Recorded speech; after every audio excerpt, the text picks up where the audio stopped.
And away we go. We are live, guys. Welcome to your Sunday medication.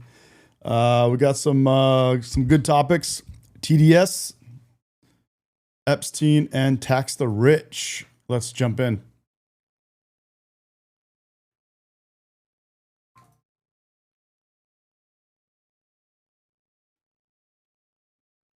So what we're watching right now are Epstein victims live giving speeches. So I'm going to just cut to that. What's up, Bowtie?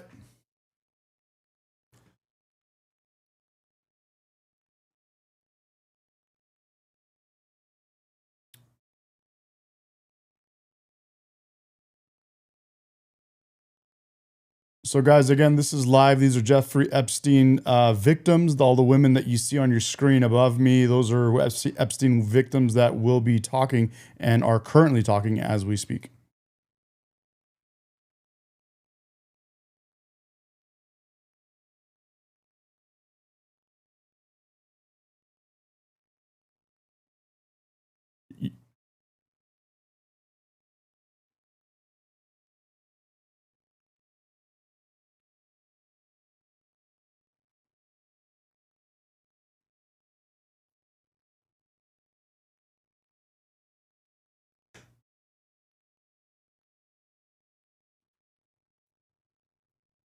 Too many victims will remain silent out of fear and lack of access.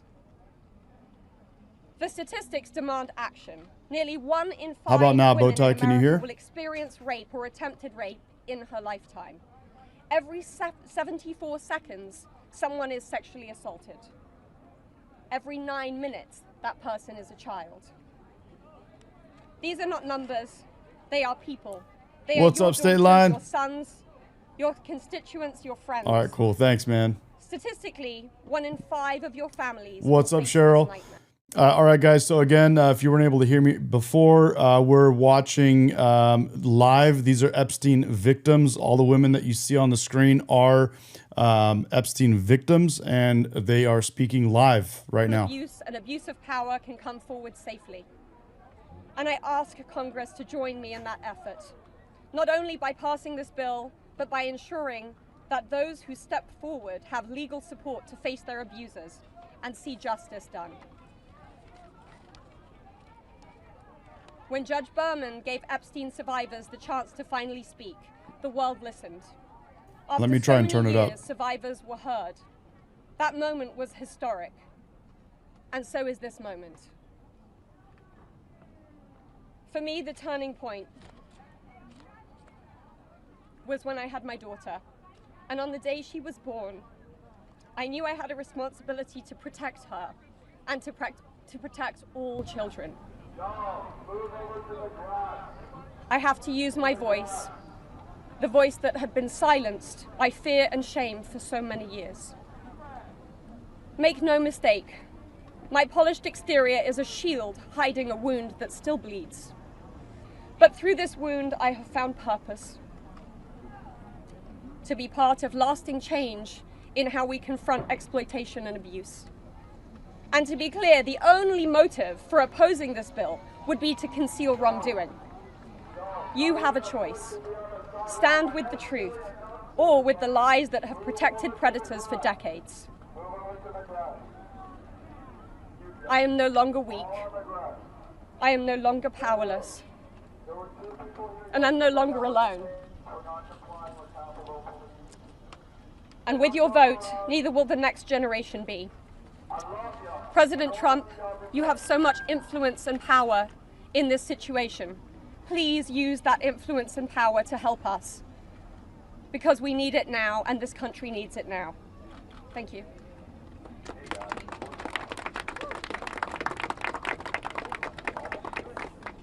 Hello. What's up, James?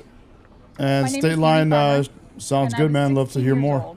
When I was flown to New Mexico to spend a weekend with Epstein and Maxwell. That same year, 1996, What's up, man? my sister, Maria Farmer, reported what happened to me there, along with reporting her own assault at their hands and their theft of sensitive photos of herself of me and our younger sister that she had taken for her work as a figurative painter.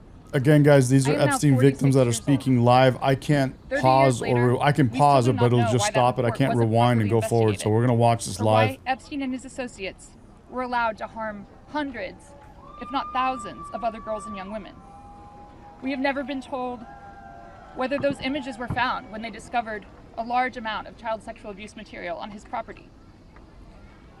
As a psychologist, I understand that when the systems meant to protect us recreate the abuse cycle, the betrayal that occurs can be just as damaging as the original trauma.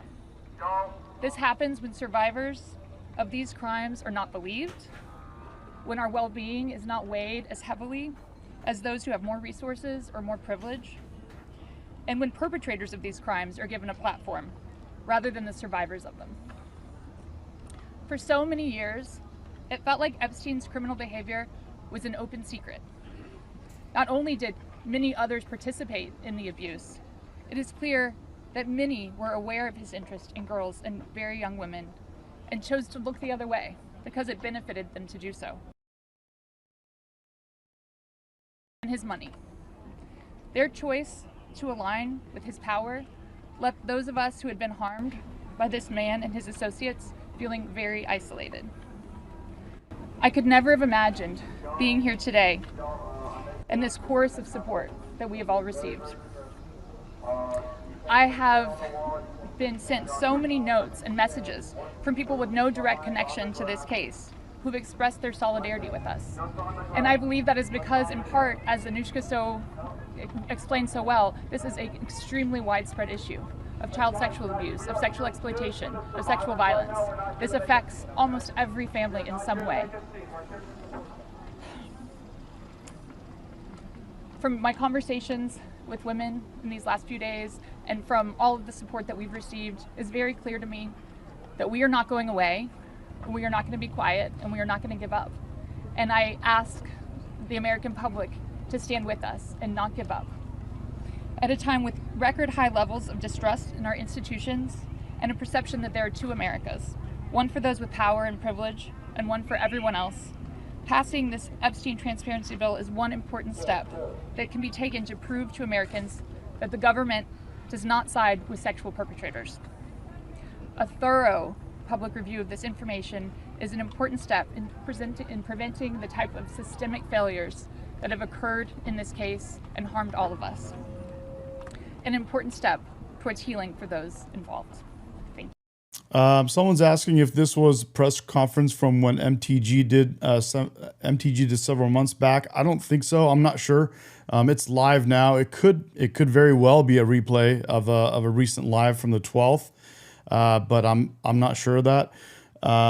State line, if you want to call, if you're in the mood to call in, I'd love to hear about what you're talking about. If you want to call in and talk live on the stream. Dozen of girls that I personally know who were forced into Jeffrey's mansion on 9 East 71 Street in New York City when we were just kids. Today is the first time that I ever speak publicly about what happened to me. I never thought that I would find myself here. The only reason that I am here is because it feels like the people who matter in this country finally care about what we have to say. As an immigrant from Brazil, I feel empowered knowing that the little girl struggling to get by at 14 and 15 years old finally has a voice. For the first time, I feel like I matter as an American. I was only 14 years old when I met Jeffrey. It was the summer of high school. I was working 3 jobs to try to support my mom and my sister when a friend of mine in the neighborhood told me that I could make $300 to give an older guy a massage. It went from a dream job to the worst nightmare. Jeffrey assistant Leslie Groff would call me and tell me that I needed to be at the house so often that I ended up dropping out of high school before 9th grade.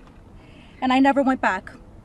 From 14 to 17 years old, I went and worked for Jeffrey instead of receiving an education. Every day I hoped that he would offer me a real job as one of his assistants or something important. I would finally have made it big, as, like we say, the American dream. That day never came. I had no way out. I was, until he finally told me that I was too old. There are many pieces of my story that I can't remember, no matter how hard I try. The constant state of wonder causes me so much fear and so much confusion. My therapist says that my brain is just trying to protect itself, but it's so hard to begin to heal knowing that there are people out there who know more about my abuse than I do. The worst part is that the government is still in possession right now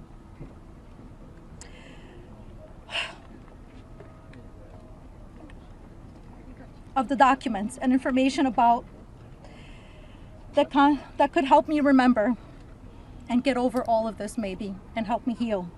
Hi, Paul. Thanks for They joining, have buddy. documents with my name on them that were confiscated from Jeffrey Epstein's house and could help me put the pieces of my own life back together.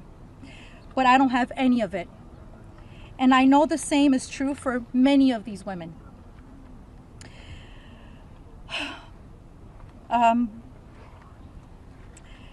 We are here to support this bill today, not only for transparency, but for the American people. But if the government is going to release these documents to the public, describing the crimes committed by Jeffrey Epstein and others, the least that they can do is give me my documents that they have about me. The other survivors deserve the same respect from our government. While identifying information must be redacted to the public, it is equally important to provide the victims themselves with unredacted information. I will never forget when the FBI agent showed up in my door in 2008. Jeffrey Epstein hired a lawyer to represent me, or more like to represent him, I like to say. I couldn't ask any questions, and I had no idea what was going on. I was terrified. Until today, I think most of us are still terrified.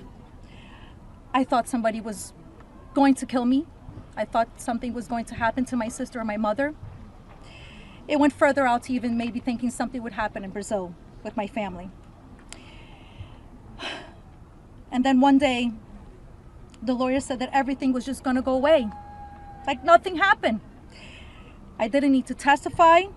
When I asked Paul, him why, she said he gave earlier no that she was explanation. just doing massages it. at first. So why? And she was hoping to get a better Why job, was I but never it turned into called something to else. testify then? We could have saved so many women. We could have saved so many lives from being abused. Why did he get away with it in 2008? Why was he able to go on in the abuse with hundreds of girls after the Florida investigation? Why didn't they let me testify to help stop him? Our government could have saved so many women, but Jeffrey Epstein was too important and those women didn't matter. Why? Well, we matter now. We are here today and we are speaking and we are not going to stop speaking. Today, I stand here with the women who have really helped me to find the strength to come out and come forward to share my story for the very first time. Together, we are stronger than ever.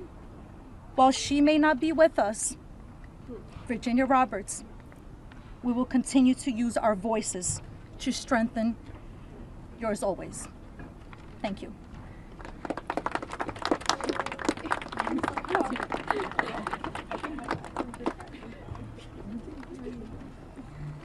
Hi, my name's Courtney Wild.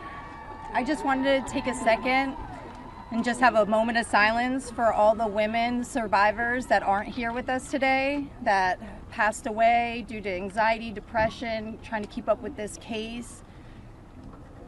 A moment of silence, please.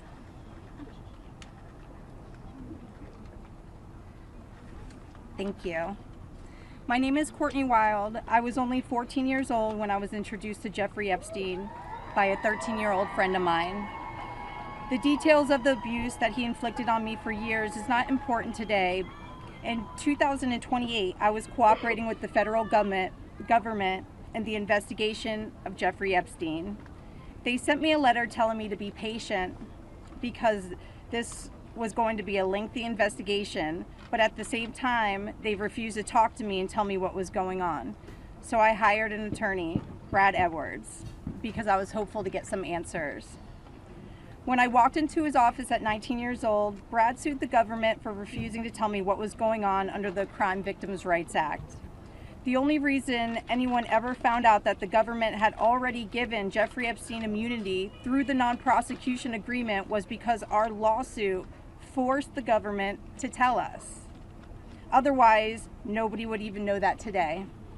Sometimes it's hard to believe that I had to sue the United States just to learn that my abuser was given immunity. This is the second girl that's 14 years old that we're listening to. Were they all around that age? Do you guys know? On our country, and I was on the right side of history. We fought the government for 10 years to prove that the government violated our rights as crime victims and the crime victims' rights in order to protect a pedophile. We had to win the 11th Circuit Court Appeals to force the government to turn over thousands of pages of emails between Jeffrey Epstein and the government. Those emails provided the proof that the government worked very hard with Jeffrey Epstein to violate our rights.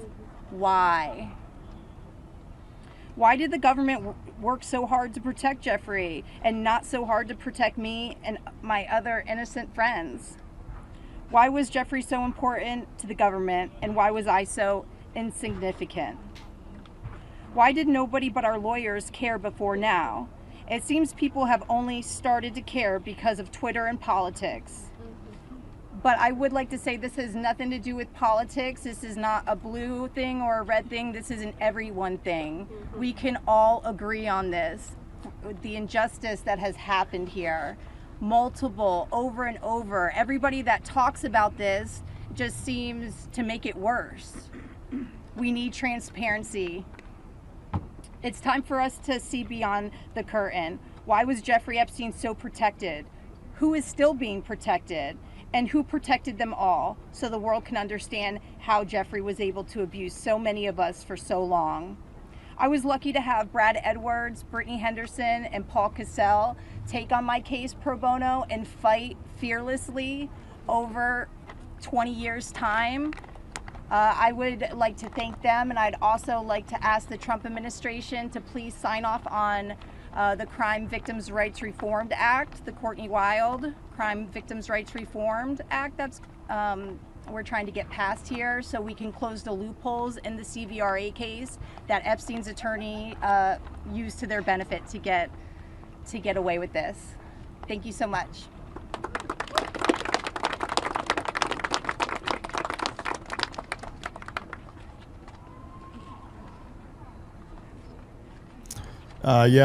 He's talking about tax the rich. That's a subject we're going to talk about.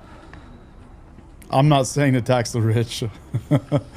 If you've seen, I just put out a video on it, Good but morning. it's one of the topics for today. We want to extend our deepest gratitude to Brad and Brittany Edwards, Congressman Massey and Kana, and above all, the brave survivors who have entrusted us with the privilege of speaking today on behalf of Virginia.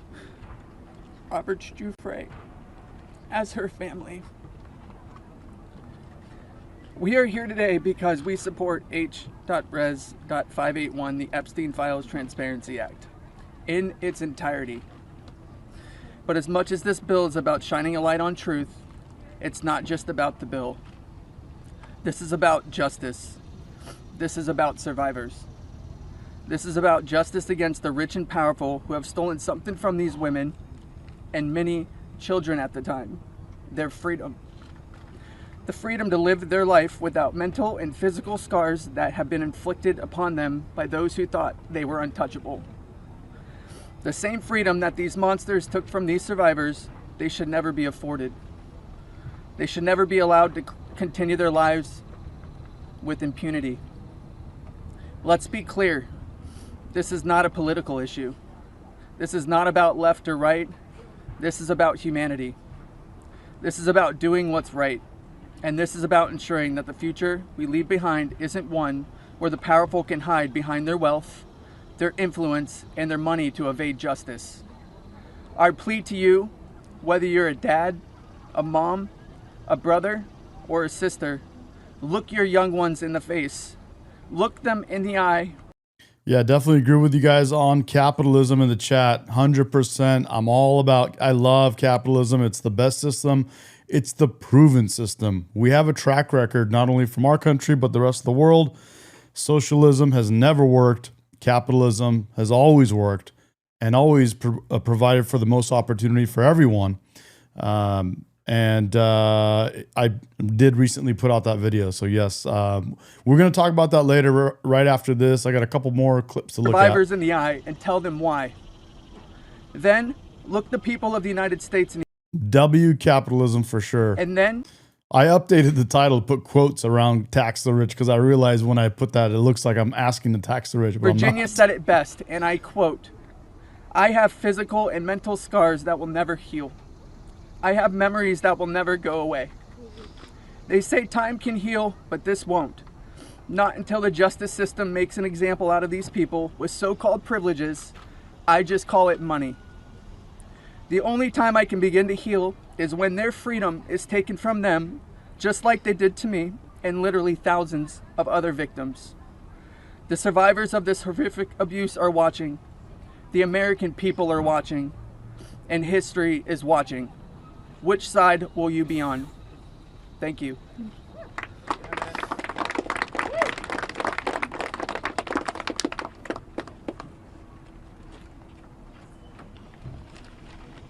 Hello, my name is Jenna Lisa Jones, and I was only 14 years old when my friend brought me over to Jeffrey Epstein's house in Palm Beach in 2003. I had a terrible home life, but I was such an innocent kid then. I always did my best in school, and I had such a positive outlook on life. Until that day that I met Jeffrey, I have never been more scared in my life than I was that first time that he hurt me. I remember crying the entire way home, thinking about done more with respect to this administration has done more with respect to transparency when it comes to Jeffrey Epstein than any administration ever. In fact, this administration, the Department of Justice, has turned over tens of thousands of documents to the American people. We are cooperating and showing support for the House Oversight Committee. That's part of the reason you are seeing these documents that were released today, because of the House Oversight Committee's and Republicans' efforts to get these out to the public. This administration also moved, the Department of Justice also moved to unseal grand jury testimony, which we know, unfortunately, a judge declined those requests. So this administration has done more than any, and it just shows how this is truly a manufactured hoax by the Democrat Party. For now they're talking about it all of a sudden because President Trump is in the Oval Office. But when Joe Biden was sitting in there, the Democrats never brought this up. This wasn't an issue that they cared about because they actually don't care about the victims in these cases. They care about trying to score political points against President Trump. That's what it's about. You hear that? That last part. They don't really care about the Democrats, even the people in the chat and the people that come in our chat every day, guys. You guys know it. They don't actually care about these victims, these girls that you see on the screen right now. They don't, or any of them. They don't give a shit about the victims of the Epstein Island or whatever the hell you want to call it. They don't care about the victims. They only care about feeding their TDS, feeding it. They have a terminal illness. It's called TDS. And there's nothing they can do about it. Once you get it, Democrats never brought it's hard to get rid of it. This wasn't an issue that they cared about because they actually don't care about the victims in these cases. They care about trying to score political points against President Trump, as we have, of course, seen with this government shutdown. And this entire thing, again, it's not because President Trump is in the Oval Office. But when Joe Biden was sitting in there, the Democrats never brought this up. This wasn't an issue that they cared about because they actually don't care about the victims in these cases. They care about trying to score political points against President Trump, as we have, of course, seen with this government shutdown. That's all it's about. That's all they care about. They're only, it's like they have this crazy like hunger to go after the only thing they can right now. They already tried everything they can and all of it failed. And now the last thing they have left, The last thing they have left is Epstein. That's why whenever you guys see it, whenever we get the lefties in our chat, you can see it right now. They just lose their minds over Epstein. Why? Because again, they don't care about victims. They just care about Trump. They have Trump derangement syndrome, and it's eating them alive. They only have a few brain cells left anyway. They don't have many brain cells to begin with. Then the last remaining brain cells they have are getting eaten alive by Trump derangement syndrome. It's sometimes entertaining to watch. Sometimes it's also exhausting. But we've learned to, basically be more entertained by it than anything. And it's the last thing they have left is the Epstein thing. And I'm trying to figure out, will we get to a place where this thirst will be quenched? Does this thirst ever get quenched? Is there a way it will get quenched? I don't know if it will. Because they won't, even if they came out and cleared, let's just say they cleared everything, like it's happened multiple times already in the past couple of days. They've cleared Trump. They've cleared all kinds of anything the Democrats can say has been cleared, right? But they still say, oh, it's a lie. They're lying. Oh, no, but that's not the real victim. Oh, no, these aren't the true victims. Oh, no, they're lying. They're still covering up. Oh, I'm saying, will it ever actually be quenched? I don't think so. I don't think so. They have to push on something. They have to talk shit. They have to try to pin something on Trump. Talking about it all of a sudden. Let's hear this one more time, because this is what it's about right here. Because President Trump is in the Oval Office, but when Joe Biden was sitting in there, the Democrats never brought this up. This wasn't an issue that they cared about. Never was an issue under Joe Biden. All this time we had Democrats in the office, never heard a single thing about Epstein. Now when you have Trump there, and mind you, we all know, even the Democrats, the lefty lunatics, the ones in the chat going nuts, you can see them. You never heard them say a thing, even though they all know that the majority of the people implicated in this whole Epstein thing are who? Lefty Democrats. You can all name them. We can all name them off the tops of our heads. We can't even name the things that Kamala Harris stood for when she was running for president, but we can name off the Democrats that we all know are implicated in the Epstein debacle, disaster, nightmare. We can name them off. All of us can name all of the different Democrat presidents, leaders.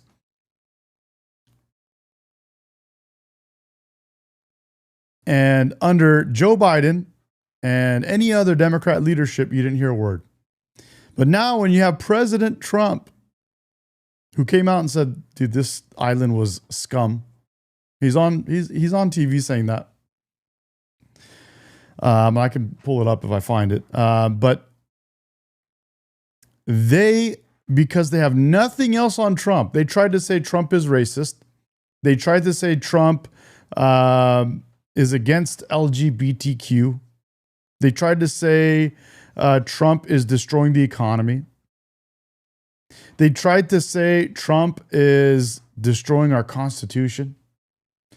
Trump is a threat to democracy. They tried saying all of that stuff. And when it blew up in their faces, and it turned out to be the opposite, not only is Trump not any of those things, but their Democrat leaders are the ones that are those things. Trump is a fascist. Trump is a Nazi. Turns out they now realize they're the fascists. They're the Nazis. They're the ones, and I say it before, I'll say it again. They're the ones where 3 presidential elections in a row, they did not let their own voters choose who was going to run for president.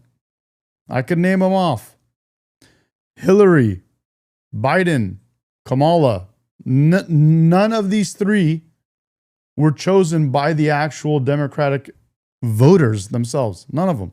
That's fascist. Trump is a Nazi. Trump is a fascist. Who is the party that used their political power to suppress social media, to have people's accounts deleted that didn't agree? Who used the FBI to strong arm Zuckerberg, Instagram and Facebook, and Twitter? You can look up Twitter files too. Joe Biden. Joe Biden did that. The Hunter Biden laptop turned out to be real. The Russia hoax against Trump turned out to be completely false. All the Democrats came out and proved it. So now these guys,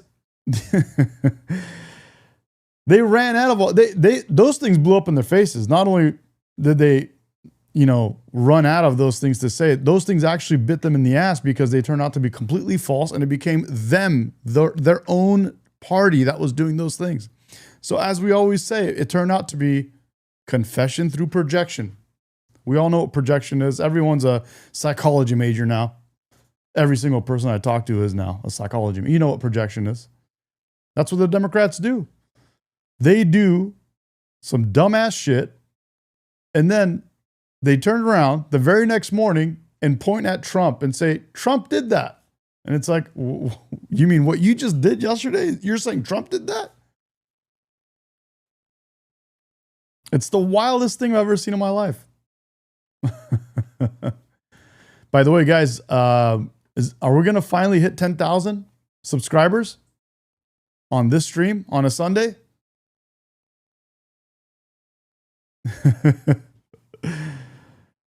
Oh my God.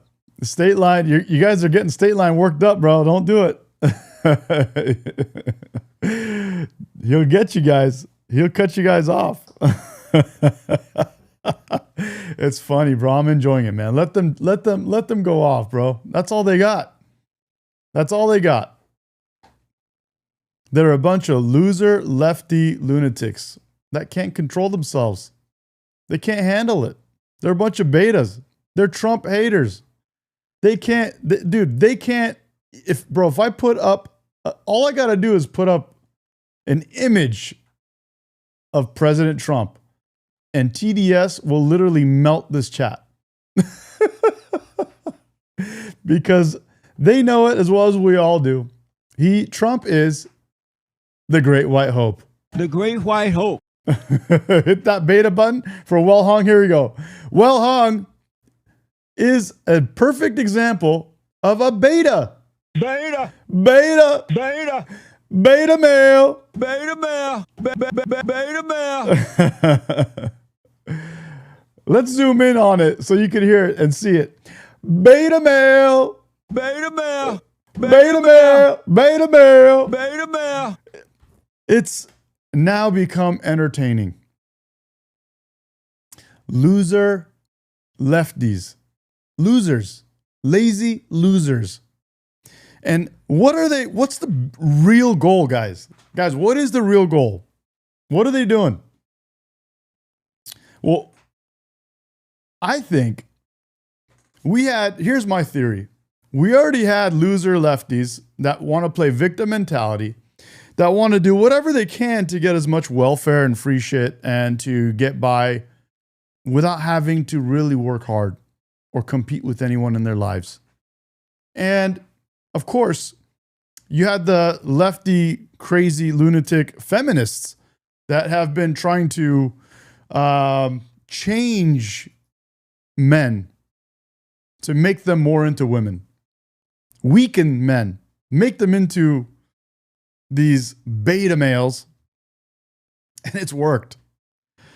You can spot a lefty male from a mile away.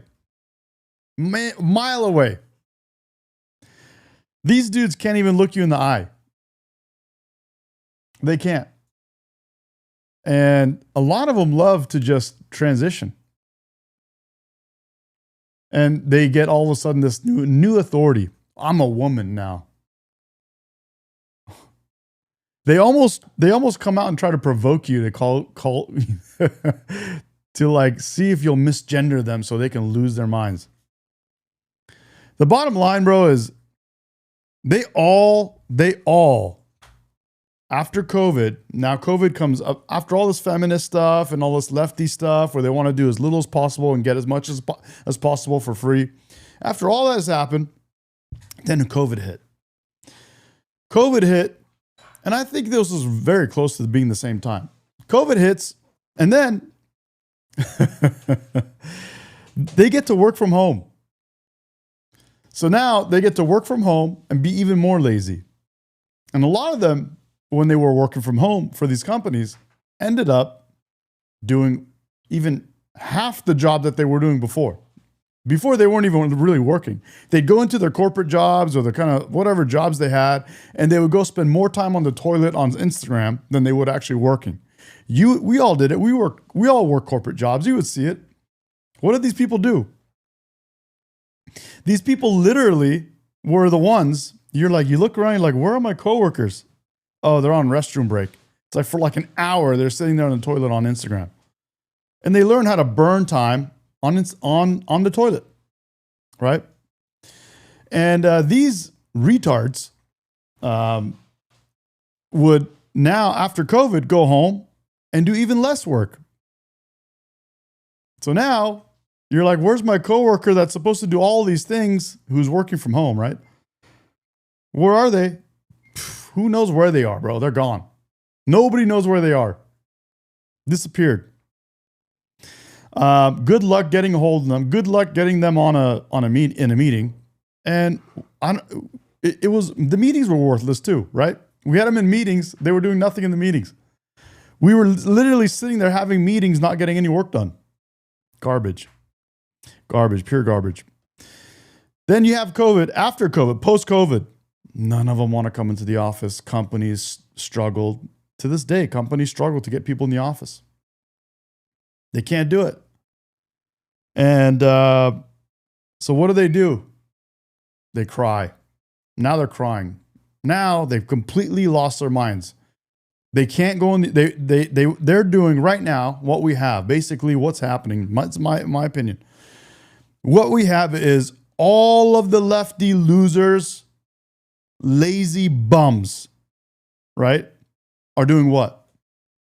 They're trying to change the world around them so they never have to ever go back in the office. And not only that, they don't want to work. Now they realize that being woke is broke.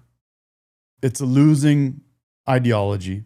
No matter how they cut it, they realize the whole world is against it. They realized the jig is up. It's over. Woke is broke. So what they do, they transition genders. They all transitioned into socialism. Right? You got this Mamdani dude gonna be the mayor of the #1 biggest city in the entire country, bro. And the guy flat out came out and said, I'm a socialist. Now, we all know he's a communist because that's how communism starts. It starts as socialism and it becomes communism, right? They hit you, with socialism where, you don't really feel it. And then they come through with a right hook, boom, and it's communism. And now you're sitting there going, whoa, what happened to this whole country? So they transitioned to socialism. Why? Why? Because they think they can tax the rich and they can do nothing. They can stay home and do absolutely nothing.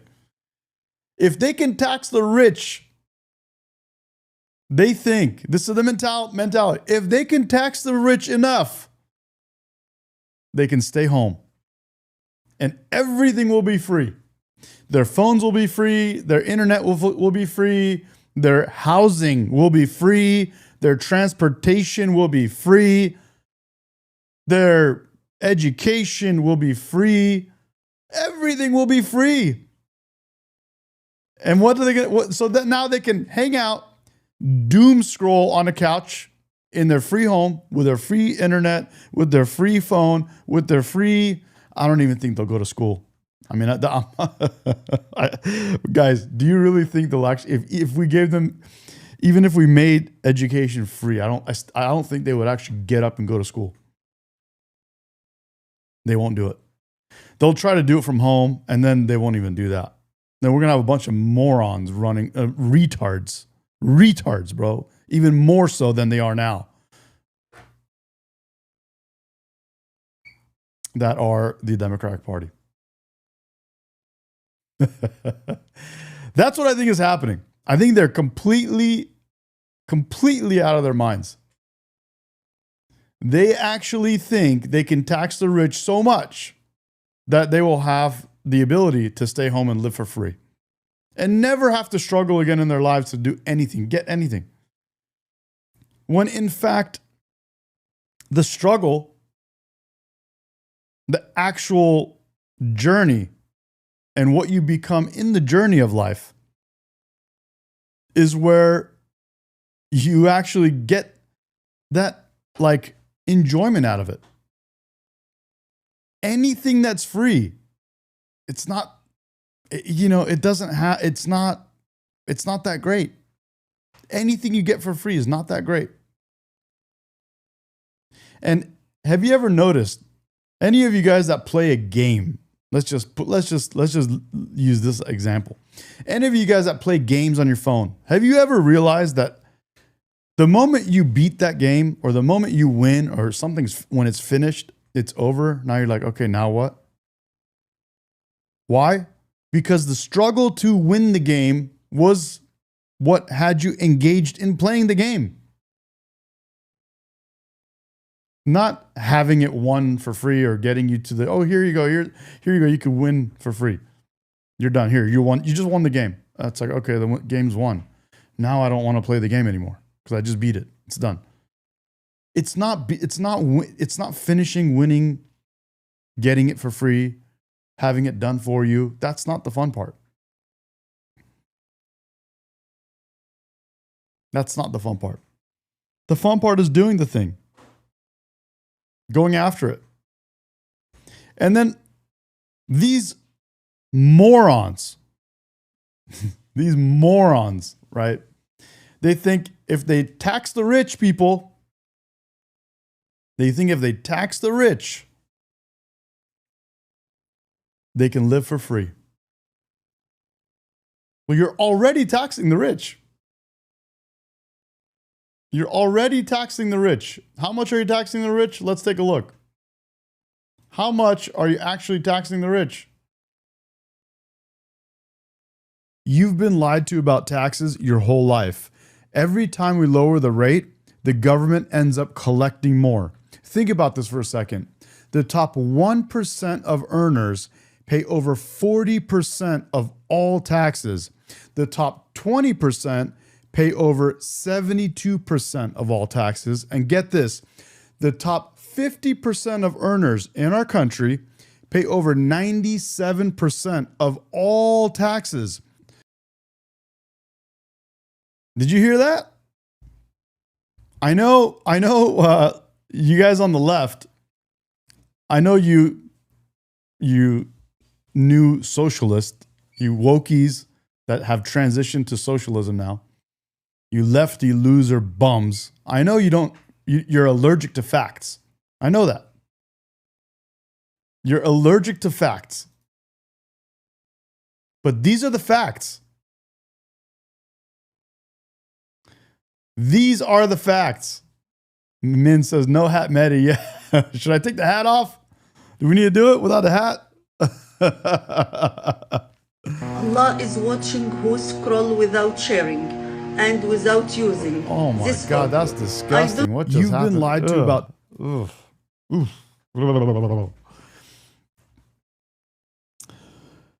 Did you hear that? I know you're allergic to facts, but the top 20% of earners in our country, the top 20% of earners in our country pay for over 72% of all taxes in our country. Think about that.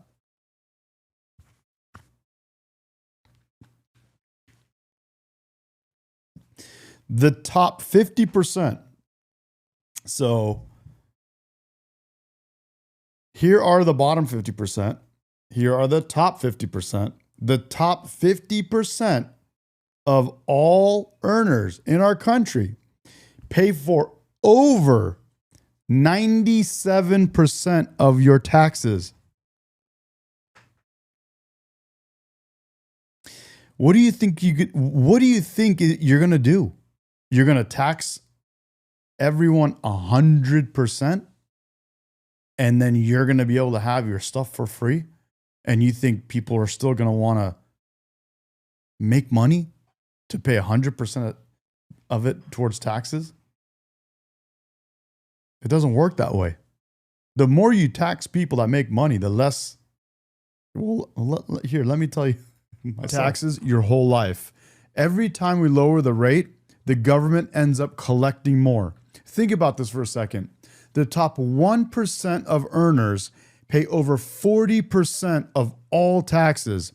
The top 20% pay over 72% of all taxes. And get this, the top 50% of earners in our country pay over 97% of all taxes. So when you lower taxes, what happens? People work more, invest more, start more businesses, and expand operations. When the taxes are high, people hide income, delay income, or use tax shelters. When capital gains are low, people end up selling assets more freely because they're not taxed as much on them. Now, this is all true, and it happened throughout our country's history. It happened with JFK, Reagan, Bush, and Trump. And get this, under Reagan, tax revenue collected by our government nearly doubled as a result of lowering the rates. So when you hear people saying, let's tax the rich and charge more taxes, you're actually asking for the government to collect less tax revenue. You've been lied to about taxes, and that's the reality. You idiots asking to tax people more, actually results in less tax revenue. It's a fact. You can look it up, you can Google it, you can ChatGPT it, you can read every book on the planet, unless it's fake. It's pure fact that every time you increase tax rates, the government takes in less tax revenue. Let me see, is this screen better right here? How does this look? This is not bad, huh? A little bigger, like that. Every time, I'm going to say it again. Every time we've lowered taxes, every time we've reduced the tax rate, we've taken in more tax revenue as a country, as a whole. Period. That's how that works. Look it up. If you don't know, now you know.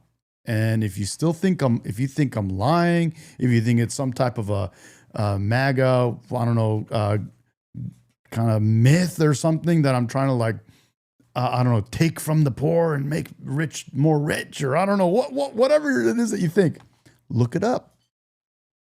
Go look it up. Straight facts. Every time that's happened, every time the taxes have been lowered, country brings in more taxes. And I hate to keep repeating it, but I guess we all know, even if I repeat it with TDS, they'll never get it. Even if the facts smack them in the face, they still won't believe it. But that's the reality. That's the truth. So when you talk about socialism, taxing the rich, Mamdani gets up there and says, I'm going to tax the rich more, and we're going to have free subways, and we're going to have free this and free that, and fucking, I don't know, whatever else. The logic is the opposite of what he's saying. It's literally the polar opposite of what he's talking about. 100% opposite. But it sounds good, and nobody will look it up. Definitely Democrats won't. They're allergic to facts. They won't look it up. That's the funny part. So he could say it, and then everyone believes it. Like, yeah, that makes perfect sense. Let's tax the rich a couple more percentage points, and we'll get free subways. Oh, man, what a great idea. He's young and fresh, and I love it. He's so good. Oh, my God. It's like, what the fuck are you guys talking about, dude? Are you guys okay? They'll never open up a book or even search it on their freaking phones. They won't do it. They won't do it. So, yeah. They will not do it. But it's okay. That's why we do it. The president was deeply concerned by the Let's keep editing, going. the purposeful and dishonest editing of his speech that was so clearly fake news. We see it in the United States all the time. Miss We see it now in Medication? the United Kingdom. You want to come say hello to the chat House really is quick? Come lacing on. into the Come on. BBC You have some over its clothes on airing this time. of You a can come say hello. Misleadingly edited clip of the president's speech on January 6, 2021. This is the camera right here. How are you? It wasn't a mild edit. It was a complete regeneration. Are you going to come chill? The president's lawyers, external lawyers, have threatened to sue the BBC for $1 billion if they don't get a, quote, full... Let's see the chat. You guys are saying, provide me your sources of what? What are you guys looking for sources of? Provide me your sources. What sources? Not the smartest in the room, a lot smarter than... Provide what sources? Provide what sources? Bro, provide me your sources. Like, where do you get your information from? From all over, from books, from the internet, from all over the place. ...and fair retraction by 5 p.m. today. 2 of its top executives resigned over the... Oh, he's asking you about Palestine. Okay, got it. Yeah. ...scandal at the BBC, saying it sent Trump a personal letter of apology and will not re-air the documentary. And it adds, quote, while the BBC sincerely regrets the manner in which the video clip was edited, this is another one. Disagree there is a this bias is a whole... or Oh, you're not even listening to this thing. Oh, and my mic wasn't... Oh, it was on. Let's go here. This is another thing. The BBC in January 6th completely lied about it, completely made a false video that made the whole entire world think that Donald Trump was behind this January 6th, what they call insurrection. I call insane lefty lunatics. or basis, I should say, for a defamation claim, end of quote. Now, here is the BBC clip and Trump's unedited remarks from that day. Watch. We're going to walk down to the Capitol, and I'll be there with you, and we fight. We fight like hell, and if you don't fight like hell, you're not going to have a country anymore. And after this, we're going to walk down, and I'll be there with you. We're going to walk down. We're going to walk down anyone you want, but I think right here, we're going to walk down to the Capitol, and we're going to cheer on our brave senators and congressmen and women. And we're probably not going to be cheering so much for some of them. Look at how different those clips are. And what the president said there on the original tape was reportedly some 54 minutes away from what they chose to edit on to the tape and then over his words and put in a new section, changing the meaning, changing what would look like more their purpose than his. Podcaster Joe Rogan with a blistering takedown of BBC. It seems like these people felt justified for completely lying because it would lead to an ultimate good. So they lost all journalistic integrity. And it is the BBC, which is like the height of journalistic integrity. If that doesn't show the rot of mainstream corporate-controlled media, then nothing does. Right. Because that's pure rot. Fox News political analyst now, Lisa Booth.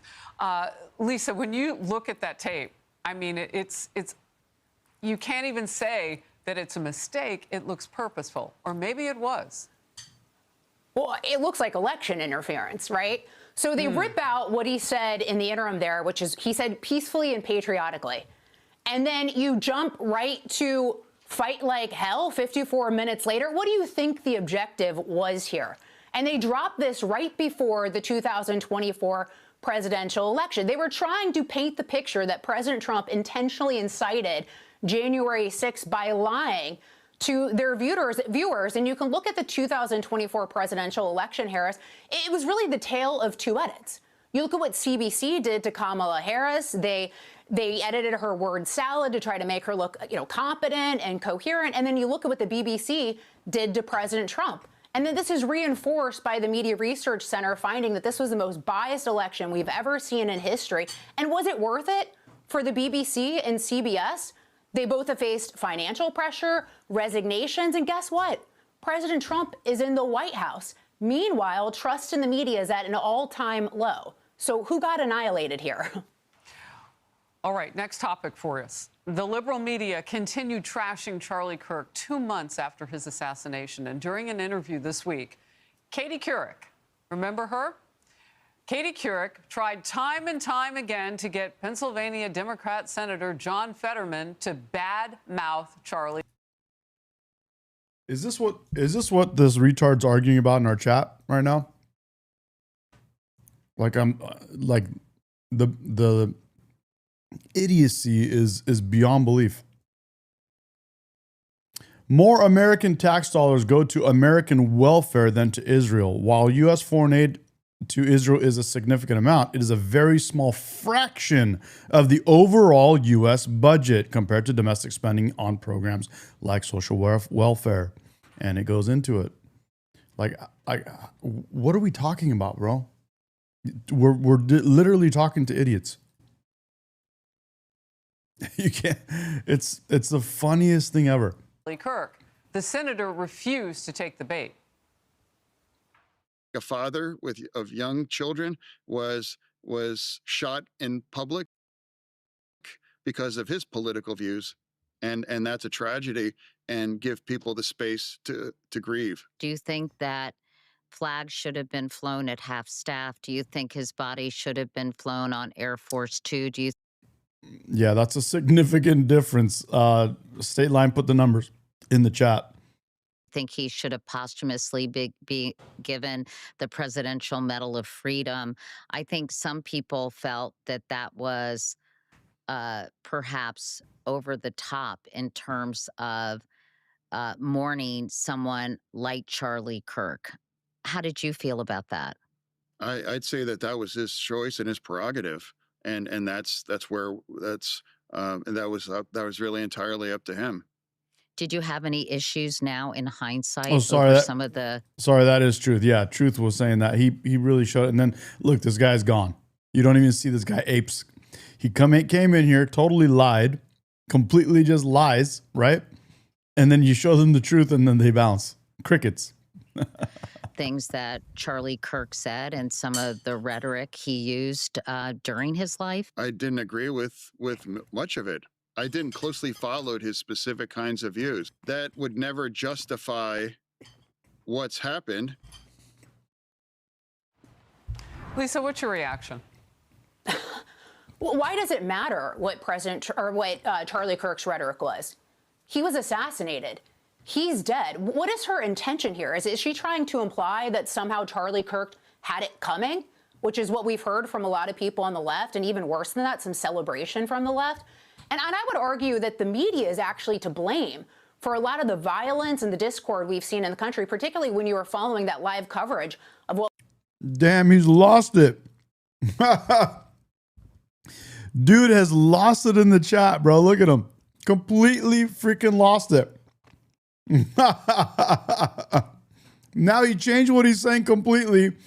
All caps, yelling at us. And moved the goalpost. Actually strawman the whole conversation. And he's lost it. Somebody needs to reach out and make sure this guy's going to be okay. You going to be all right there, bro? Dude, are you okay there in your mom's basement? Should we send help? What was happening in Chicago? The media has claimed You know, they've lied about some of these ICE arrests. They've lied about the fact that ICE has arrested the majority of the people that they've arrested have been criminals. You can go back to the lies about Michael Brown and hands up, don't shoot that led to this war on cops because people thought that cops were just going around and gunning down unarmed black men, even though the statistics didn't. Dude has lost it. Look, he's calling us redneck hicks. Spend tax money on yourselves, yet it's a Hispanic issue. Completely losing control, guys.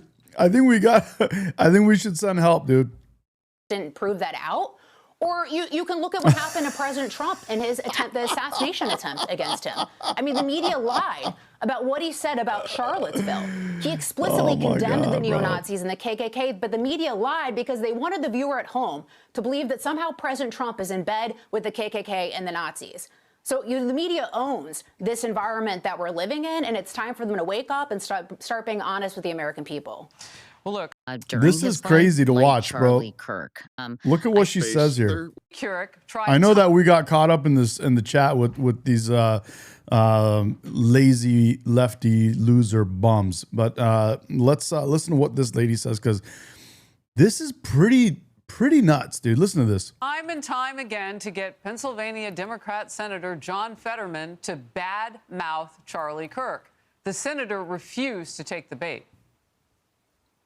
A father of young children was shot in public because of his political views, and that's a tragedy, and give people the space to grieve. Do you think that flags should have been flown at half staff? Do you think his body should have been flown on Air Force 2? Do you think he should have posthumously be given the Presidential Medal of Freedom? I think some people felt that that was perhaps over the top in terms of mourning someone like Charlie Kirk. How did you feel about that? I'd say that was his choice and his prerogative, and that was really entirely up to him. Did you have any issues now in hindsight over his choice and someone over the top in terms of mourning someone like Charlie Kirk? How did you feel about that? In the chat, Big Mouse says Democrats had 4 years and say nothing about Epstein. Why now? Thank you, bro. Thank you. W Big Mouse, dude. Why now? Why? Because it's all about Trump. They don't care about justice. They don't care about Epstein victims. They don't care about anything other than Trump. Their TDS is it's at all-time highs. They're losing it. You just saw someone melt down in the chat right now.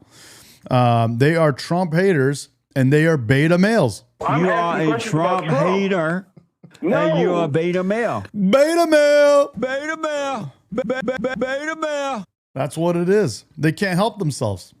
It's all about Trump. That's all it is. I'd say that was his choice and his prerogative, and that was really entirely up to him. Did you have any issues now in hindsight over some of the things that Charlie Kirk said and some of the rhetoric he used during his life? I didn't agree with much of it. I didn't closely follow his specific kinds of views. That would never justify what's happened. Lisa, what's your What did she say about his views? I didn't closely follow his specific kinds of views. That would never justify never mind. What's happened. Lisa, what's your reaction? Why does it matter what Charlie Kirk's rhetoric was? He was assassinated. He's dead. What is her intention here? Is she trying to imply that somehow Charlie Kirk had it coming? Which is what we've heard from a lot of people on the left, and even worse than that, some celebration from the left. And I would argue that the media is actually to blame for a lot of the violence and the discord we've seen in the country, particularly when you were following that live coverage of what was happening in Chicago. The media has claimed, they've lied about some of these ICE arrests. They've lied about the fact that ICE has arrested the majority of the people that they've arrested have been criminals. You can go back to the lies about Michael Brown and hands up, don't shoot that led to this war on cops because people thought that cops were just going around and gunning down unarmed black men, even though the statistics didn't prove that out. Or you can look at what happened to President Trump and his the assassination attempt against him. I mean, the media lied about what he said about Charlottesville. He explicitly condemned the neo-Nazis and the KKK, but the media lied because they wanted the viewer at home to believe that somehow President Trump is in bed with the KKK and the Nazis. So the media owns this environment that we're living in, and it's time for them to wake up and start being honest with the American people. Well, look, I asked the audience, do you remember Katie Couric? She was a long-standing journalist, first with NBC, and very well known for that. You ask what was the intention here. It is a great follow-up question. We'll see if we ever get to ask her that question. Lisa Booth, thank you. Joining us now, House Speaker Mike Johnson. Welcome back to Fox News Sunday. Glad to be back. Okay, so a lot to unpack. The shutdown is over since the last time we talked, but now you have 9 appropriations bills that have to get through the House and the Senate to the president's desk by January 31st. On Friday, the Washington Examiner crunched the numbers. They said this: beginning Thursday, there are 57. What is Shazone saying in the chat? Shazone. No accountability for Trump talking all his shit. Who cares about shit talking? Everyone shit talks. Weekdays until January 31st. But the House is only set to be in session for another 17 days, with the Senate in session for 20 days for the remainder of 2025. So in this environment, how in the world do you get 9 of the more complex bills done with 17 to 20 work days? Well, the good news is our appropriators in the House and the Senate in bipartisan fashion have been working on appropriations bills, the whole year. So they're virtually done. There's a little disagreement between the Senate and House versions of some of the bills. The top line numbers are a little bit different. Here's something funny. Shazone in the chat says, when are they going to hold Trump accountable for all the shit talking he does? And I just said, who cares? We all talk shit. We don't care about shit talking. And then that person, the very next thing they do is shit talk. They just call all of us stupid. Shazone says, y'all are stupid. Medication with the coffee. No, Miss Medication. I'm sorry, Miss Medication. Shazone, you are a Trump hater and you're a beta male. You are a Trump hater and you're a beta male. We got to resolve that, but we can certainly get that done in the amount of time that's still on the calendar. Just because we don't have legislative voting days, it doesn't mean Congress isn't working. There's this idea out there that Congress goes on vacation. Damn, I haven't had a day off in 2 years. I mean, we work around the clock. Are you going to come sit with us? Our appropriators in particular have been working very hard, and they're ready to go. So I'm very optimistic we can get the rest of the appropriations bills done. And this is the key point. We are returning to regular order, the way this is supposed to work. Congress hasn't done this for many years. I don't know. It tastes like a mocha. I don't know what she put in it, but it's really good. It's one of those mochas where, those little, not the Nestle quick little things you make, but those other ones that were like mocha-y. That was really good.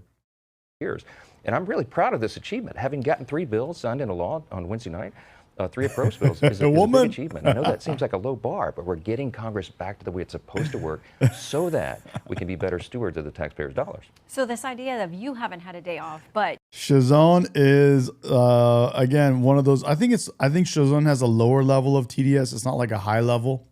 High level was like the ape person that just is no longer around. Oh, Aquarium, I think, so Shazone says, the president is a representation of the American people. He's turning everybody evil. No, he's actually a representation of the American people. You're right. And he's a normal, actual representation, something we all relate to, and we love that.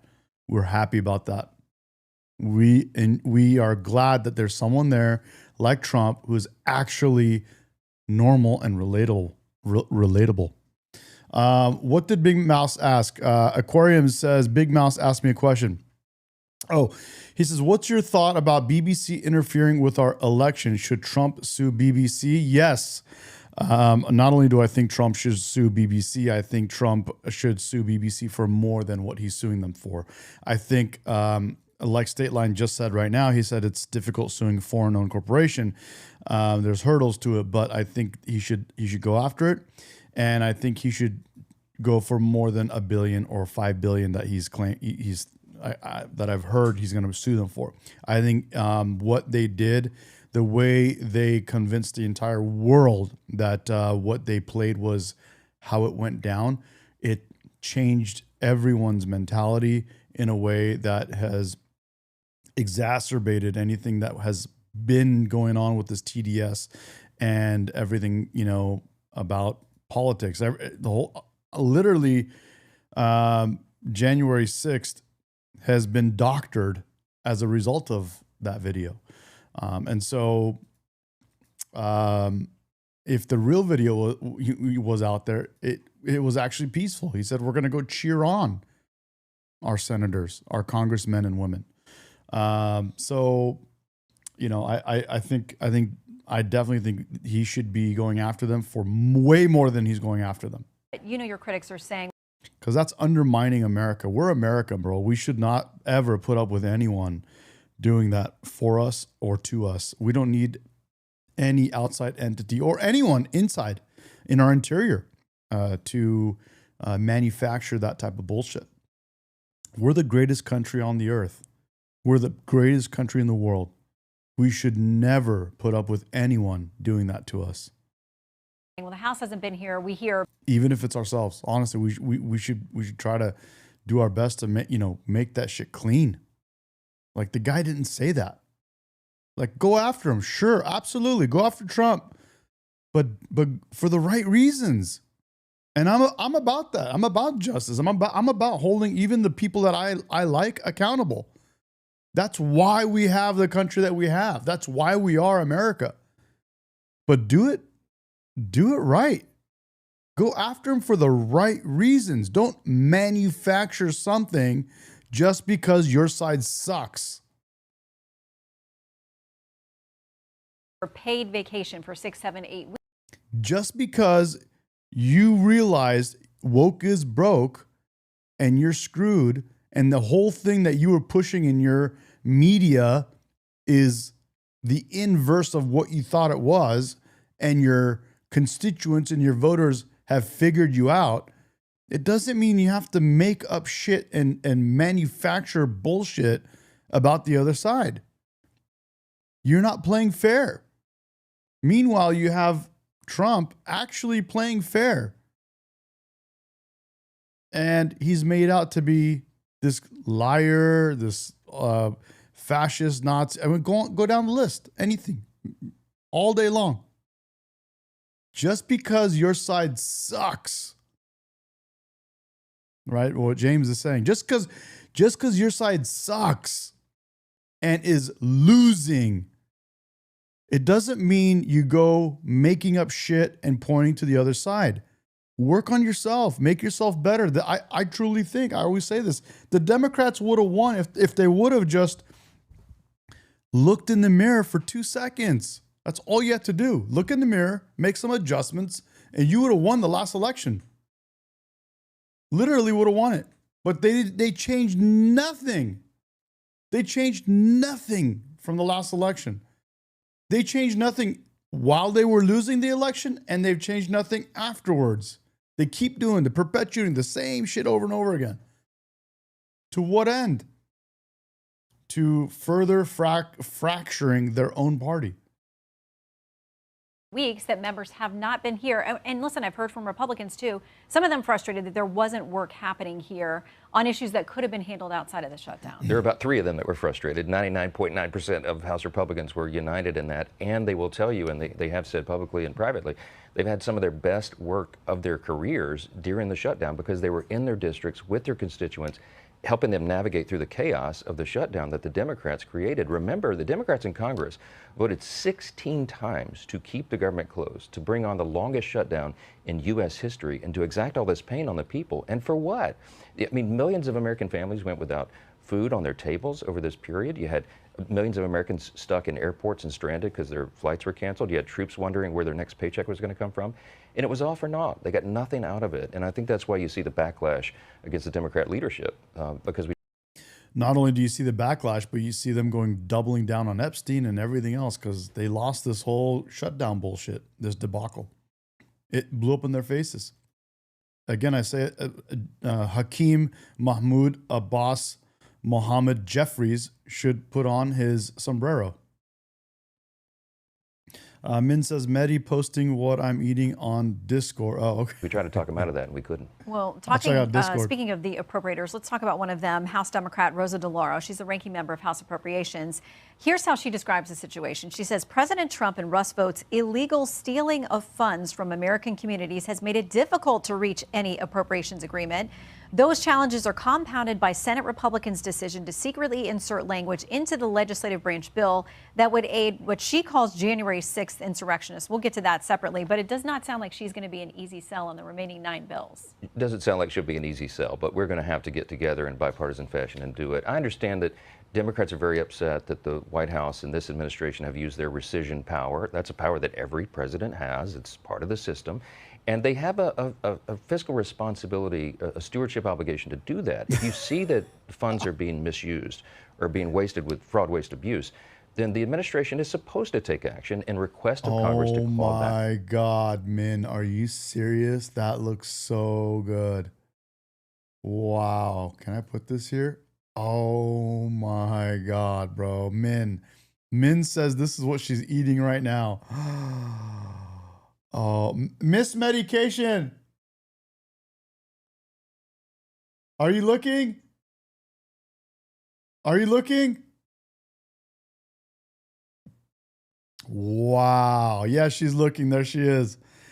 Oh my God. Look at that. This is what Min's eating right now. Oh, wow. That looks so good. Look at the chocolate chips melting into it. Oh my God, it's so good. Oh, I'm gonna go bad today somehow because of that. Damn it, Min. Oh man. Because that's not what Congress should ever intend. And that's what we've done here. And Republicans do it better than Democrats, and that's why some of them are upset about it. Okay, so let's talk about that reference she made to January 6th insurrectionists. It sounds like the reference is to a number of senators. There was this portion tucked into their package that they passed that would allow. She says I have protein ice cream. Yes, I have protein ice cream, but that's not as good as that. $500,000 payment if a senator finds that federal law enforcement has gotten their electronic data and didn't notify them. I know you had a conversation with Majority Leader Thune about that. How did that go? And what action is the House taking to potentially override that? Well, as you know, we were surprised by that provision being dropped into the clean CR at the last moment. I was kind of frustrated by it. I said that publicly. But I have since talked to Leader Thune and the senators who were involved in that, and their motivation was pure. What they were trying to do is put teeth into the provision of law that prevents these abuses. Like James Vaughn says $1.3 trillion in welfare spending, $800 million to Medicaid. White recipients account for 50% of that bill. White people complaining about tax dollars going to white people. Like Jack Smith and these rogue prosecutors who weaponize the DOJ to go after political enemies. That's what they did here. There ought to be a penalty for that so that we can deter further action like that in the future. That's what they were after. But the optics of it weren't great because it looked like retroactivity and they'd be able to pay themselves for something they endured. Many of them had to... What is James' point? So James in the chat says, so majority of spending of welfare is white people, LMAO. James, I don't know if you woke up this morning or you just, were born yesterday, but we live in a majority white country. Are you aware of that fact? Dude, you can't make this shit up. These people are completely retarded. Come out of pocket for attorney's fees and stuff to defend themselves.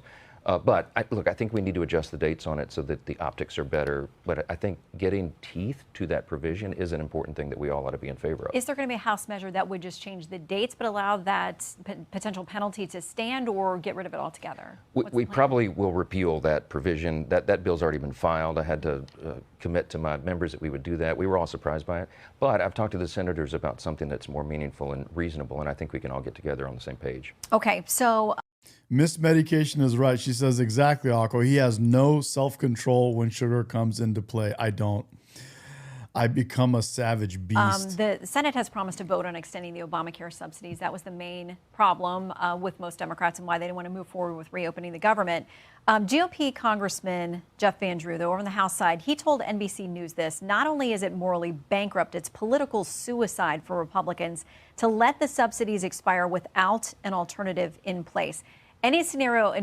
Exactly, aquariums by consuming all of it, bro. Literally, that's how we conquer sugar, bro. We eat it all. Which you put these subsidies, an extension of them, to a vote before they expire on the House side before December 31st. Well, quickly, I would just say to my good dear friend Jeff and Drew, the more.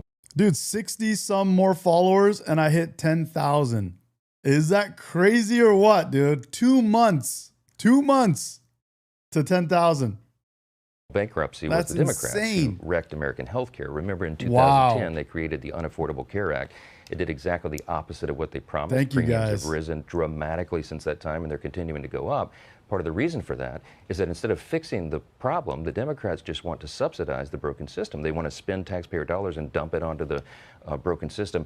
What would be morally correct is for us to fix that. And so Republicans have been working on this, and we have many ideas and proposals that go to the root causes of the dramatic rise in health care. When will we hear those, though? Do we get those before these new premium increases kick in for Americans across the country? Yes, well, many of these you've heard before, and we've done I know, bro. just I got this you. year, July 4th, in the Working Families Tax Cut, the big beautiful bill. I gotta stay on until I hit 10K. Real innovations. We saved the American taxpayers $185 billion, according to CBO, by some of the changes there. We brought premiums down.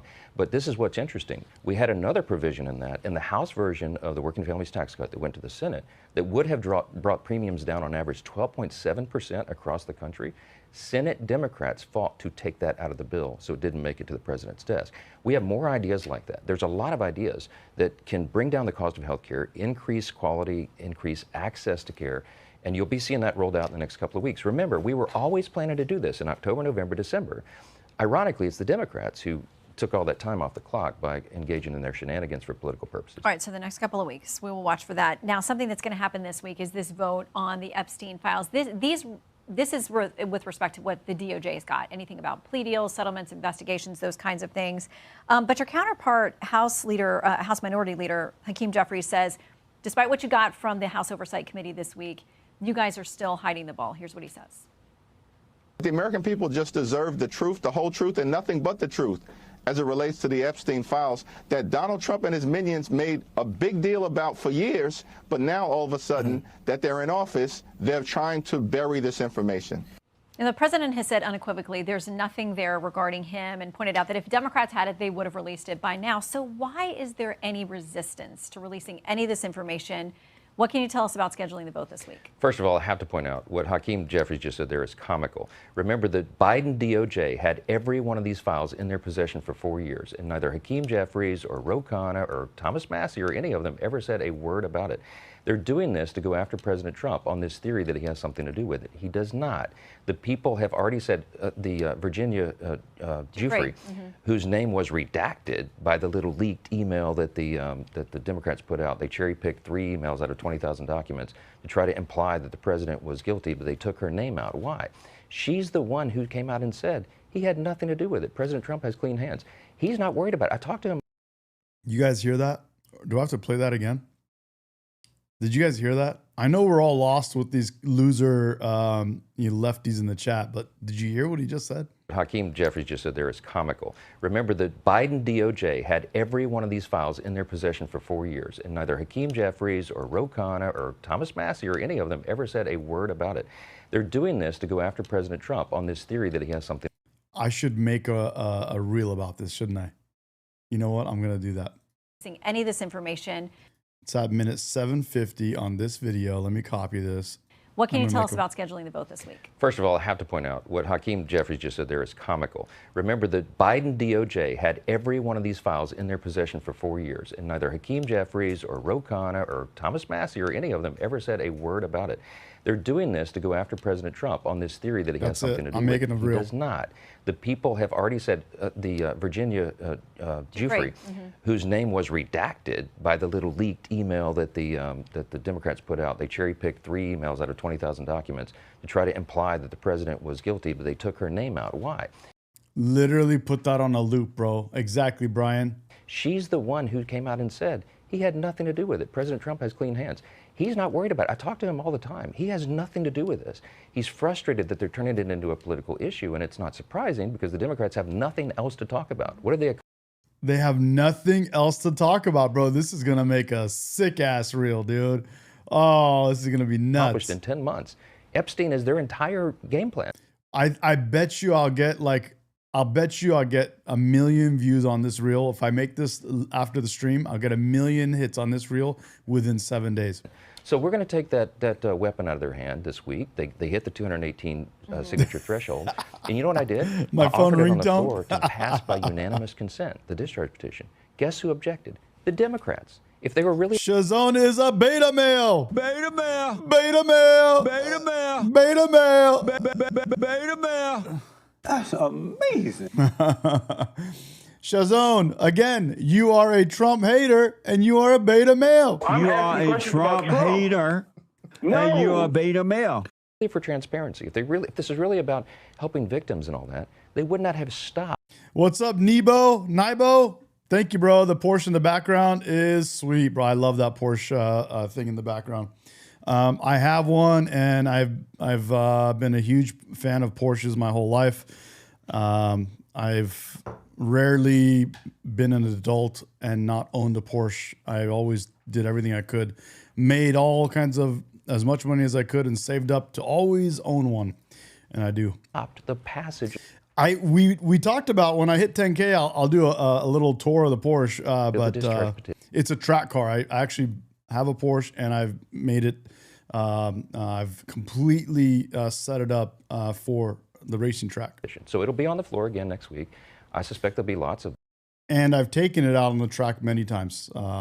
If you guys have not tracked cars before, hit it up, man. It's a good time, really good time. You learn a lot about driving too. Tell us about scheduling the vote this week. First of all, I have to point out what Hakeem Jeffries just said there is comical. Remember, the Biden DOJ had every one of these files in their possession for 4 years, and neither Hakeem Jeffries or Ro Khanna or Thomas Massie or any of them ever said a word about it. They're doing this to go after President. I don't know what Bobby means. Bobby S in the chat says, when having a Porsche is your whole personality. What does that mean? Not sure what that means. Dat MFKA says, what do you support? What are you even talking about, bro? I think we should delete this dude. Yeah, I want to bounce this guy. I don't like those words in the chat. I think chats like that would like make it to where YouTube won't allow us to like replay chats when we replay the videos. Where is that other dude that I was talking about? Nibo says, I work for Roosh Racing, but love all things cars. Same here, man. I don't work for Roosh, but I love cars. I literally did 80% of the upgrades on my Porsche myself in my garage with my own tools. The more you learn about me, the more you'll learn. I am a jack of all trades and a master of many, to be honest, not master of none. I go deep into lots of things, cars being one of them. I can talk to you for days about cars. If you want to jump on right now, I'll be happy to chat with you about cars. Bobby says, let's raise taxes so you can't afford a Porsche to compensate for your micro penis. I love it, bro. What's wrong, bro? You don't have a Porsche and you're crying like a little baby and you want to try hard to live off of your mommy and live in your mommy's basement for the rest of your life. And then when the mommy can't do it anymore, you want to live off the government. Aww, that's so cute. President Trump on this theory that he has something to do with it. He does not. The people have already said, the Virginia Giuffre, whose name was redacted by the little leaked email that the...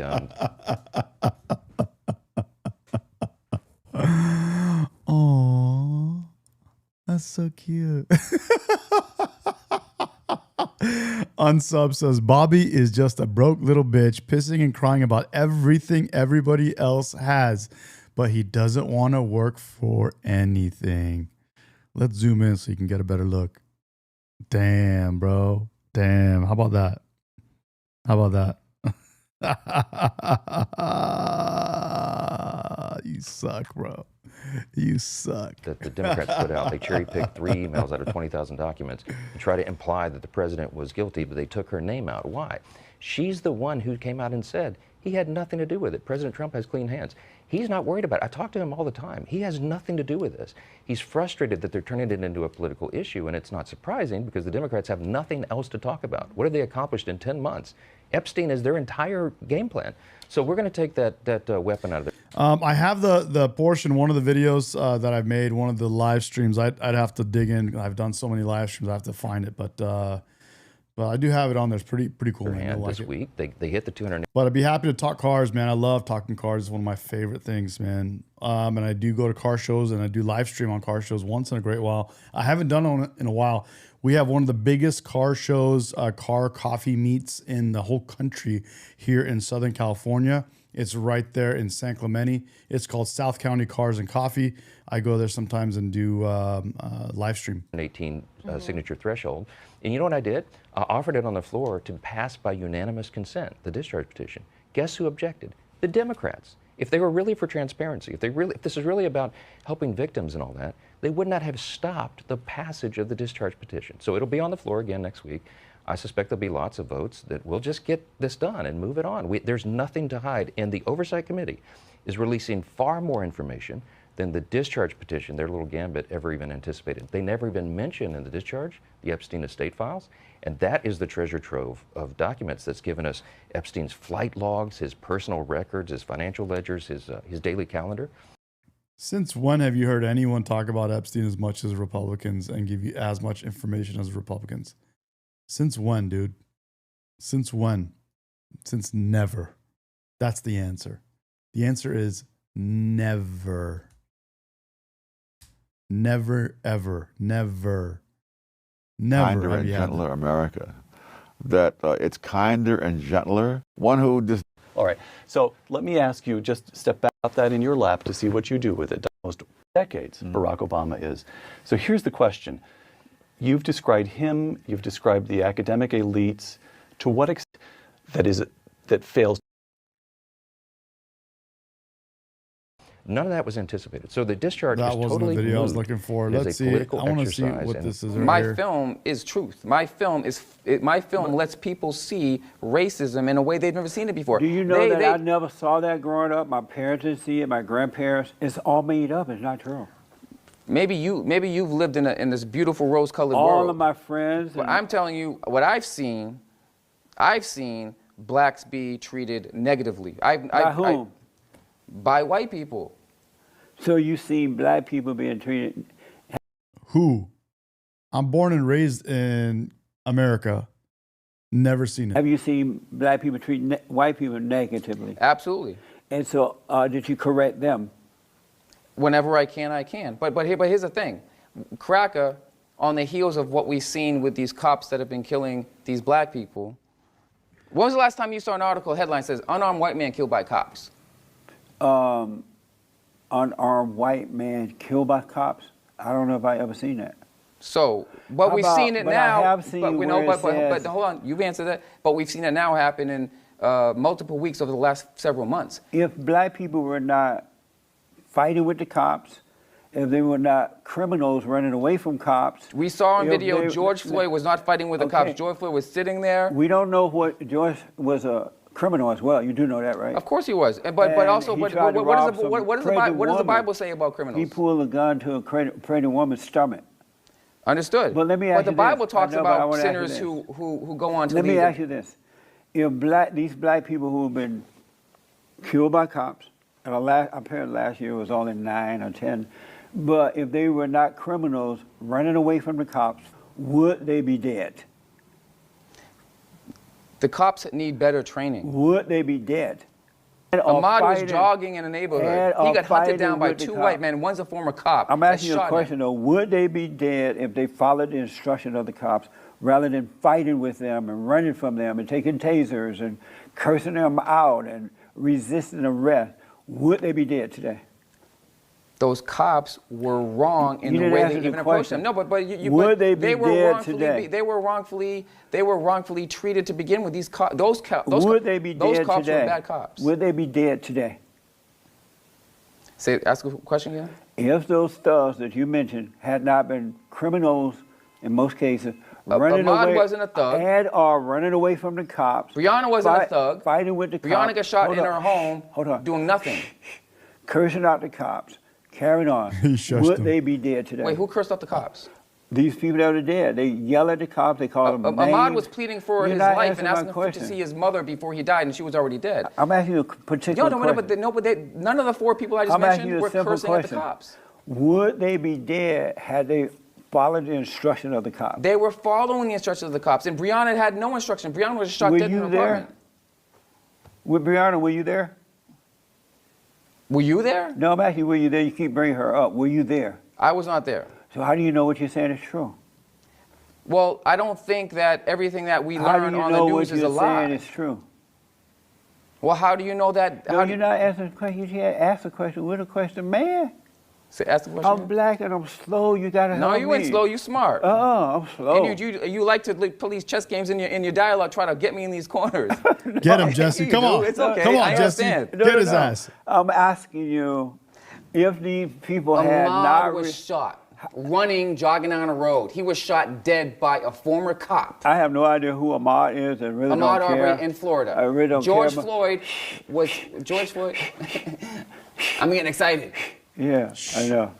If these people had followed the instruction of the cops... What instruction are you and talking not about? resisted arrest, would they be dead? I asked you that question, yes or no? You're assuming that I'm not everything- assuming anything. Yes, you are. I'm asking you a simple question. They follow the instructions from Are the you a cops. Christian? Yes, I am. You just told not a truth. Well, how did I just lie? I'm asking you if they followed the instructions of the cops rather than fighting, resisting arrest, cursing them out, would they be dead today? Nobody cursed them out. Who cursed them out? You picking out one thing. I'm no, asking you a but you're simple saying question. no. You're trying to Let's paint put it those this 4 way. victims I mentioned Let's put it as this way. being. Had not they resisted arrest, would they be dead today? They didn't resist arrest. You're not honest.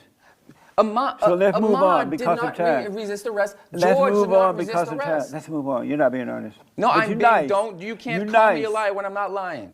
There's a scene in the movie Is he gonna where call him a black beta? slave master raped a white woman. Why did you put that scene there? Because if I'm going to help white people not be so blind, they need to see, and that's tame, by the way. By Hollywood standards, that's tame. There's no nudity. There's no blood, right? That's a tame 6-second clip of a white woman, a white actress being raped by a black slave owner. What were you trying to prove? Why'd you put it there? For this, white women and white men who are up in arms about that scene are not up in arms about a real life murder of a I'm black asking you, man. why did you put I'm that explaining scene to there? you. I'm explaining to you because white people who are up in arms over that scene are not up in arms when they see a black woman being raped by a white man. So why did you put that scene there? To prove a point that And what's your racism point? exists. Amazing. And are you trying to unite or divide? I am a storyteller, as a director, as a writer. I'm trying to get a point across. And I hope my point is to help people have a conversation that racism does really exist. Are you trying to unite or divide? I'm trying to unite. And that scene will help unite or divide? That scene will provoke the conversation about uniting. Amazing. When more white women are being raped by black men today, what do you think about that? Well, I think rape by any culture, by any meaning is wrong. Is it racist? Well, if a racist is raping a woman of black another man race, raping a white woman today, and it happened by the drove, is that racist?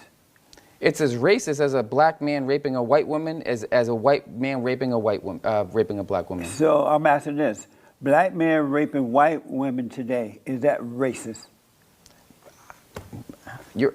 That's right, bro. You can't. Let's go. Let's hear it. Come on. Come on. Spit it out. I don't know what's in their head when they're raping. Come on, bro. You just talked about racism, about black people going the other way around, and now you can't talk. Black men raping white women today, is it racist? That's a big question that I don't have the answers for. white men raping black women today, is that racist? I don't know that the subject of rape and racism actually go hand in hand. But in there like it go hand in hand. So I'm asking you, white men raping black women today, would that be racist? Damn, Jesse got his ass, dude. The guy created a whole movie about racism, about how white people are racist against black people. He put a whole scene about a white man and a black woman. And then when Jesse asked him what happens if the majority are actually in our country black men against white women, is that racist? All of a sudden, he forgot all about logic. I like you keep asking the same question with a different mannerism. But I don't know that because a man rapes a woman. I think if a man rapes a woman, whether she's white or black, I think for the most part it's going to be based on whatever's inside their head. But there's a scene. Oh no! I just moved it. Damn it. So Black Lives Matter. I'm going to kill you, the N-word, and in my series, I have a black slave master rape. Whether she's white or black, I think for the most part it's going to be based on whatever's inside their head. So he just basically debunked his whole video because it's whatever's going on in that person's head. You running around saying racism, racism, racism is actually not true. Damn, bro, he just got crushed. Black men raping white women, is that racist? Again, I can't answer to what's inside the rapist's head when you wouldn't call it racist. It could be. In my series, I have a black slave master raping a white woman to prove a point. So could white men raping black women be racist? Both races raping the other race could be racist. Okay. Amazing. Isn't that like amazing? Do you? I love it. That's amazing. Oh man. You know, there's no such thing as racism or systemic racism or any of that. Wow. It's a made-up lie. It's either good, and as a Christian, you should know that. It's either good or evil, right or wrong. It's not racist. That's a made-up word because it's a lie that you can't prove, and you can't prove a lie. Are you out of your cotton-picking mind? Are you out of your cotton-picking mind? What the? What the? That's amazing. Ren775 in the chat says, "What a friggin' moron." Is Ren looking in the mirror? So they made that word up. No, that's not true because I've actually. Or who's Ren talking to? I've seen white women say. Who's Ren talking I've seen to? white men call black men the N-word and say, "We hate you. We want to kill you." I've actually seen that. That's not racist. So that's evil. It's evil racism. It's evil spirit. Good or evil. It's not racist. Well, no, because if they didn't refer to a race, I would say, okay, yeah, they're just bad people. But when you refer to a race, you say, I'm going to kill you, you N-word. I'm going to kill you, you cracker. Those are. So when black people call white people white cracker, I'm going to kill you. They're racist. That's racist. So Black Lives Matter is a racist group. So Black Lives Matter and any group, any faction that has been created to help give black people. Is Black Lives Matter a racist group? No. You follow Black Lives Matter? I support Black Lives Matter. Did you know that it was founded by a bunch of fat black lesbians? Lesbian! He got him, bro. I love that. Come on, Jesse. I love it. No. You follow Black Lives Matter? I support Black Lives Matter. Did you know that it was founded by a bunch of fat black lesbians who hate God, who hate the order of the family, who hate the unborn child, who are Marxists? Why would you follow them? I have not been told or advised, or I've not seen any literature of what you just said. Go on their website, you'll see it. I've interviewed them. Go on their site, you will see it. Would you still support them once you find out that this is true? If I was to find out that Black Lives Matter was founded by demigods, and what else? Black, fat radical lesbians who are worse than the KKK, who goes against God, who goes against the nuclear family, who goes against the unborn children, who admit that they are Marxists. When you see that on the site, would you still support them? If everything you said is factual, it's factual. Would you still support them? I need to reserve an answer for that. So. Damn, bro, I need to hear this again. This dude's getting chopped up, dude. Oh, I love it. Bethany Nelson is right. Yes, we're almost at 10K, bro. 50 more. Holy smokes. Well, if you see it and it's true. If everything you said is factual. It's factual.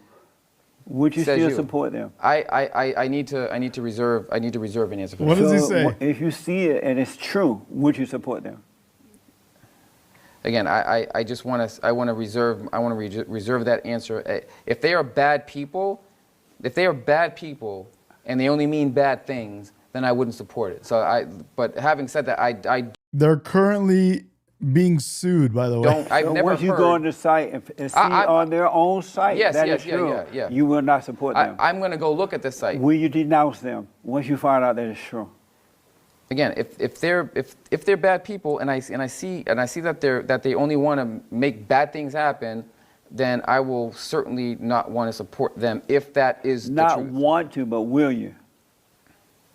Again, I just have to see what it says. Will your wife let you not support them? Well, my wife doesn't have any say over what I support and don't support. Oh, good. I gotta ask.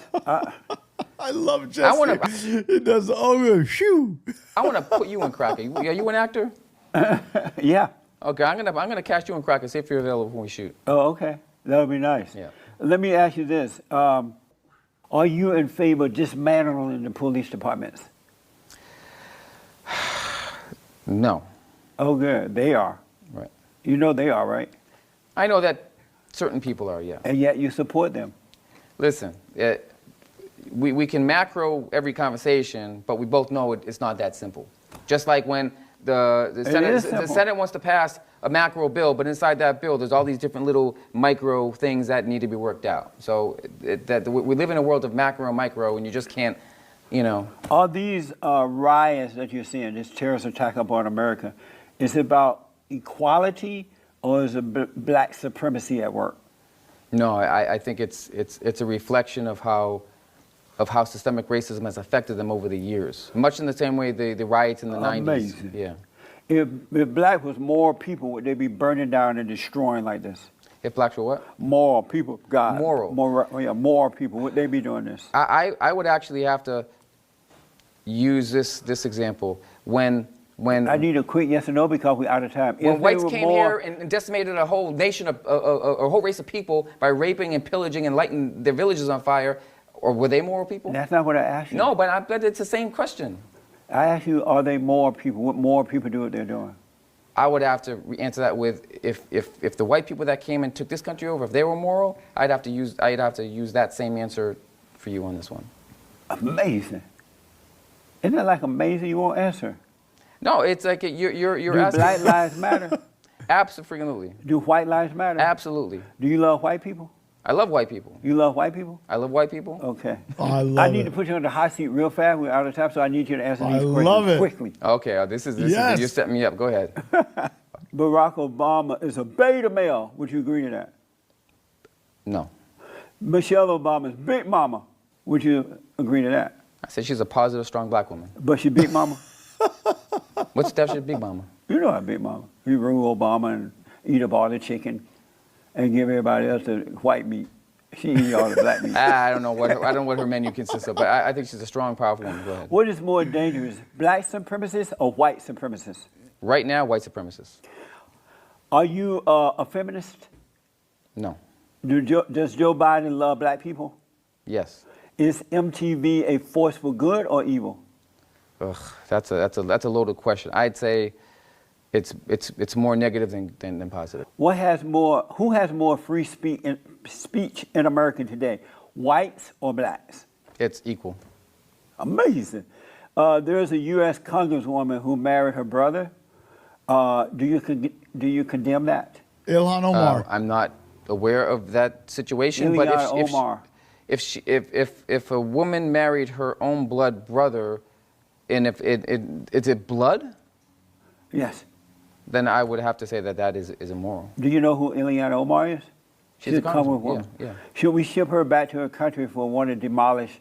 They don't want her back. Her country won't even take her back. They're like, thank God we got rid of her. The economy in America. Should we send her back to a refugees camp?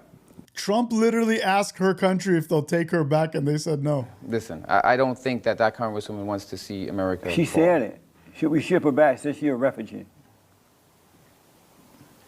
Is she a refugee? I want to answer this hot seat question, but I don't. You're asking me questions that have some condemnation in them that I don't know is true. I love it, bro. Chinese virus lockdown being extended for political reasons. I call this the Trump virus. Will you vote for the Great White Hope in 2020? Who's the Great White Hope? Trump. The one and the only. No. I'm not a fan of people who are gutless cowards. Amazing. And And Johnny D is right, and no one can vote her out. only agreed to come on the show because I'm going to get one of these coffee cups because I like coffee. And so you're going to put me...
Are we back?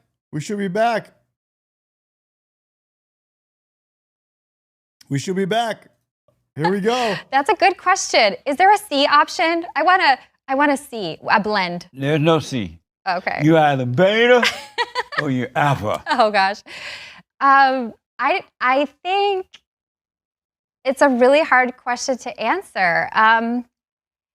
When I think of beta, I think of being a little more cooperative. So maybe I would choose that. I definitely don't want a partner who is like commanding me around and makes all the rules and tells me what to do. My personality is not really good with that. Yeah, you might have picked up on that. So you prefer a weak man over a strong?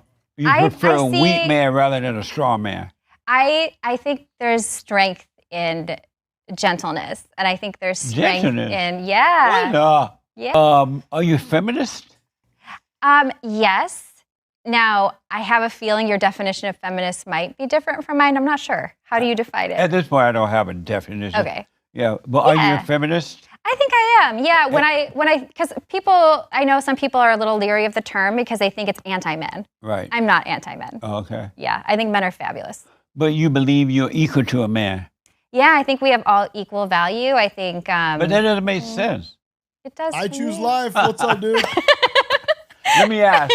So that you prefer a weak man, a beta male over an alpha male? If it's between someone bossing me around and someone being cooperative, yes. Really? Yes. And so would you consider your husband beta or alpha? He would hate having a label. That I know about him. But how do you really see him? I see him as being awesome. I think he's... That means beta. Right? Yeah, he'd be more cooperative. Like if he had to be one of the two, he's a very kind, strong, caring, determined guy. Intelligent, funny, strong, yeah. But beta. Beta. Yeah, if we're looking wrong, yeah. But beta. Yeah, if we're looking at it as cooperative. Yeah. What the? Beta male. Beta male. That's what these feminists want, guys. You hear it for yourself. They say it right to your face. They want losers they can control. I didn't know you were gay. I didn't know you were gay. So you were gay? I didn't know you were gay. Come on now. Bunch of betas, bro. That's what's happened to our whole society, man. That's what these feminists did. You got these younger men growing up, and they realize they have to be beta for these women to like them. That's sad. But again, we're seeing the terms a little bit different. But I like having more options than like this extreme or this extreme. I think so much of life comes down to this like middle area, and I think getting comfortable with that is really healthy. These Democrats nowadays, they want these beta males they can control. They want men they can throw around, push around, and control. And they don't want to have kids anymore. We're going downhill. You vote for the Great White Hope. I did not vote for Donald Trump. You did not? No. And why not? Why not? I really believed and still believe that Kamala Harris would be a better president. So you are a feminist? Yeah. Yeah, I definitely believe in... Well, but what's it? Kamala Harris has nothing to offer. Oh, I don't think so. What does she have to offer to America? Oh my gosh. I think she's brilliant and caring and... Oh my God, bro. This is insane. You're literally watching a woman that pretty much told you in a few words or without telling you. She told you without telling you. She voted for Kamala because she's a woman. Period. Nothing else. Now look at the reasoning. Listen to this.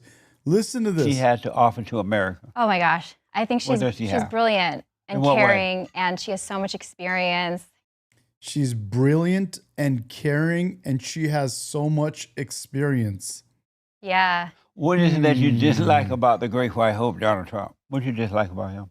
You know, there are a lot of things, but one thing that's really hard is I think, I do think he's hurt women in particular. Like he's even bragged about like some terrible things he's done to women. And I think that he is more about himself than like necessarily helping a lot of people. And to me, I don't think there's like a perfect candidate anywhere, but I think that our country is so divided, and I would love for us. I think there is a perfect candidate. Let's take a look at what that perfect candidate looks like. Here we go. That Vice President Kamala Harris is only on the ticket because she is a black woman. Well, I can say, no, I think it's maybe a little bit different. So I've known her a long time indirectly, not directly very much. And she was always of Indian heritage, and she was only promoting Indian heritage. I didn't know she was black until a number of years ago when she happened to turn black, and now she wants to be known as black. So I don't know, is she Indian or is she black? She has always identified as a black woman. I respect either one. I respect either one, but she obviously doesn't, because she was Indian all the way, and then all of a sudden she made a turn and she became a black person. Just to be clear. She became a black person. How can you not love this man? How could you not love him? Just watch this again, please. She became a black person. And she became a black person. Just to be clear, sir.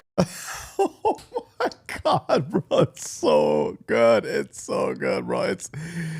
They were just talking about what's a perfect candidate. Here we go. This is it, bro. This is it. This is literally it. Indian all the way, and then all of a sudden she made a... I respect either one, but she obviously doesn't, because she was Indian all the way, and then all of a sudden she made a turn and she became a black person. Just to be clear, sir, do you believe that Vice President Kamala Harris is only on the ticket because she is a black woman? Well, I can say, no, I think it's maybe a little bit different. So forever. I've known her a long time indirectly, not directly very much, and she was always of Indian heritage, and she was only promoting Indian heritage. I didn't know she was black until a number of years ago when she happened to turn black, and now she wants to be known as black. So I don't... When she turned black.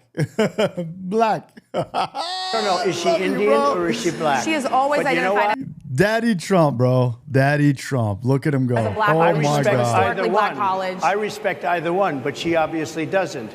Because she was Indian all the way, and then all of a sudden she made a turn and she became a black person. Just to be clear, sir, My God, bro. Wow. Wow. Wow. Us to really Annual hear more National about one Association another. of Black. Yeah. And so he's been there 100 days as of right now. Mm.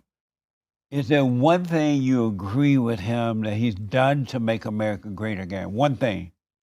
I haven't heard of one. Really? Mm-mm. Shutting down the border, not one? Yeah. Are you for open borders? I mean, I think there needs to be some regulation, but I think that a lot of people are being punished for things that they didn't do, and I think America was built on immigrants. I think immigrants are So wonderful you're for people. open borders? I'm more for open borders than closed borders, but I'm not like thinking like totally open. I think that there should be, you know, we need to have some reasonable things in place. I think. Oh, sorry. It says James has is Medi, please play Doc Rich. It's all a lie. Okay, let me check it Kamala out. Harris felt that way. Well, she didn't do So- anything about the border when she was there. She stayed away from the border. Well, she was as vice president. Yeah, I but don't that was know. her job. Mm. They gave her that job to handle the border, and she never showed up. Oh, well, I still think she would have done a better job. Really? Amazing. Yeah. So let me ask. Are you happy that Donald Trump is shipping the illegal aliens back to their countries, especially the criminal? They're all criminals if they're here illegally, right? But especially the rapists, the murderers, the spousal abuse of women, and all that. That's Here we go. Here we go. Here we go. Shout out to Congressman Tim Burchett because he just exposed the entire Democrat Party. They say they want the Epstein files to come out. Well, he tried to make sure that they come out immediately, and the Democrats blocked it. Now, why would they do that? Maybe it's because they enjoyed the show and the charades around it. They don't actually care about what's actually in it, though. Hey everybody, Tim Burchett just left the House floor, and I tried to do a UC unanimous consent of tried to get the Epstein files, get it straight to the floor, just to cut out all this nonsense, and and the Democrats blocked it, oddly enough. Now here they've had it for 4 years, and they obviously if there's something there about Trump, they would have released it, and now they're all, oh, let's get it out, let's get it out. Well, I just made a motion to bring it straight to the dadgum floor, and they blocked it. They blocked it. So this is politics. It has nothing to do with what's doing what's right. And it's Washington, D.C. to a T. And again, they ought to be ashamed of themselves, but they're probably not. Thank y'all for sending me here. Damn, dude. Just like that. You see that? They blocked it, bro. Good one, James. did that to the woman. Are you happy Donald Trump shipping them back to their countries? Well, I'm not actually. I think You're not? I think we're missing the due Good one, bro. process, and I think An illegal alien doesn't deserve a due process in our country. What do you mean? So you're not happy he's shipping the rapists, the murderers? Well, I mean, the Crips rapists and and the murderers Bloods and all that back. You know, I think rapists and murderers definitely should not be, given the same freedoms as people who are not. Like, I think that there needs to be punishment, or like there needs to be. Min, which clip were you saying to tag for later? The Trump with Kamala, she became a black person. That one or another one? Recourse. I want to make a reel out of that one too. There needs to be response to that, but I think that there are people Okay. who went about things the right way. They surrendered themselves at the border. They have families and they're caring people. And there was one person who the only thing he had was like expired tags on his car. But it was illegal.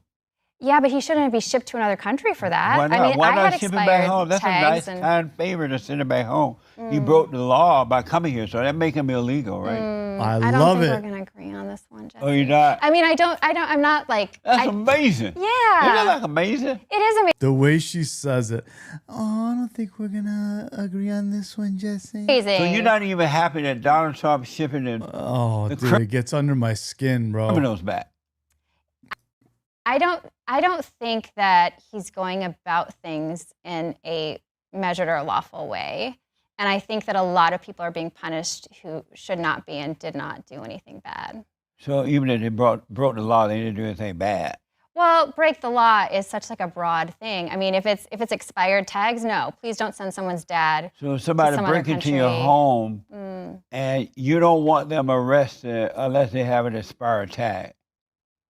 Oh, I didn't say that. No, I mean, I think They that break into our home, our country. if someone breaks into my home, then, I want someone to tend to that. Like, I think that there are repercussions, and But I why want to be don't safe. you want the for same thing sure. for the country when they break into the country? That's an interesting way to put it. Yeah, I mean, I just don't think that. Dang, bro. What are you gonna say to that, bro? Hold on. Let's go back to this. Anything bad. So even if they broke the law, they didn't do anything bad. Well, break the law is such like a broad thing. I mean, if it's expired tags, no, please don't send someone's dad. So if to somebody some other break into your country. home and you don't want them arrested unless they have an expired tag. Oh, I didn't say that. No, I mean, I think They that break into our home, our country. if someone breaks into my home, then, I want someone to tend to that. Like, I think that there are repercussions, and But I why want to be don't safe. you want the for same thing sure. for the country when they break into the country? Damn, I love that, bro. Why don't you want the same thing for the country? This is our country, bro. The greatest country in the world. It's worth protecting. What are we talking about, woman? Satan is your daddy, woman. Satan is your daddy, woman. What's up, Lex? Satan is your daddy, woman. Satan is your daddy. That's an interesting way to put it. Yeah, I mean, I just don't think that most of them are criminals. What's up, Toonback? So you don't think anyone that comes here I think that most of them are criminals. So you don't think anyone that comes here illegal, are they breaking the law or are they keeping the law? Well, I think a lot of them are going about it in, a much more reasonable way than, just like they're not coming in to just like come in and like hurt people. I think that if they come in illegally, Are they breaking the law? I don't know. I'd have to like go You don't case know by if case. they're coming here illegally. You well, don't there know if are they're breaking the law. when they surrender themselves at the border, I don't think that that's illegal. When they're coming here illegally, are Okay, they breaking the law? Norville, you are here at the mainstream, buddy. You are at the mainstream. YouTube is the mainstream. I am on Twitch. I am on Rumble and all those. So we're live there too. But the YouTube has the most lively chat. Law. Okay, so if they come here illegally, they probably are breaking the law. I'm black and slow, so I really want to know. Okay. If they're coming here illegally, are they breaking the law? Anyone who does anything illegal, yes, is breaking the law. When they come here illegally, are they breaking the law? Yes.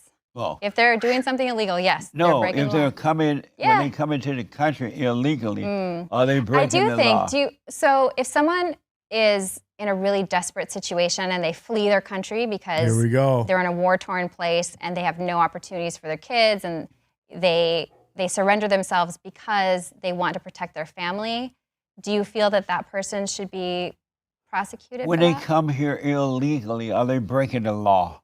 Yes, I think we covered that one. Nice. Yes. So I got to ask, do you love Donald Trump? No. You don't love Donald Trump? There's not many people that I don't like. I mean, I don't know. Obviously, I don't know him personally, right? Right. Everything that I know about him, I really do not love. I have been. Dude, I think I think at this point I have to stay on the stream till we hit 10K. I think today is that day. I have felt a lot of pain and sadness Regardless of anything else I got going in my life, I got to stay on until we hit 10K. over the things he's been doing. So you say you don't love Donald Trump? I don't Yeah. really have love for him. No. Really?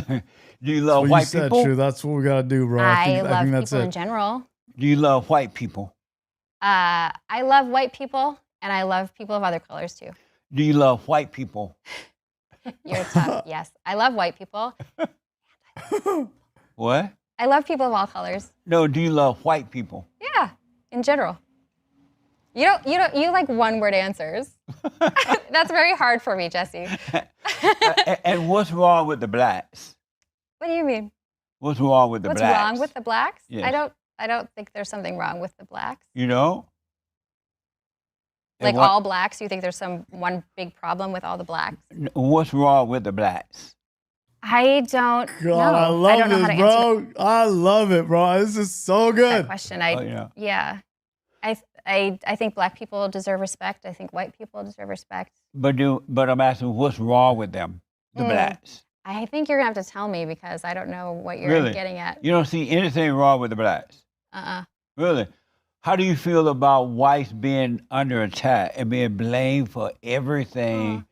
The blacks and now other racist people doing it too, but they blame white people for everything. Everything racist. The white man tried to hold me down. Yeah. What do you think about people the blacks who are blaming someone else for their lack of? What do you think about that? Yeah. Well, W. Nicole Renee in the chat says she is the definition of what's wrong with America. Very well said. I think white people have caused more problems to black people than the other way around. Like what? I think there's still a lot of racism. Racism? In our culture, yeah. And what is racism?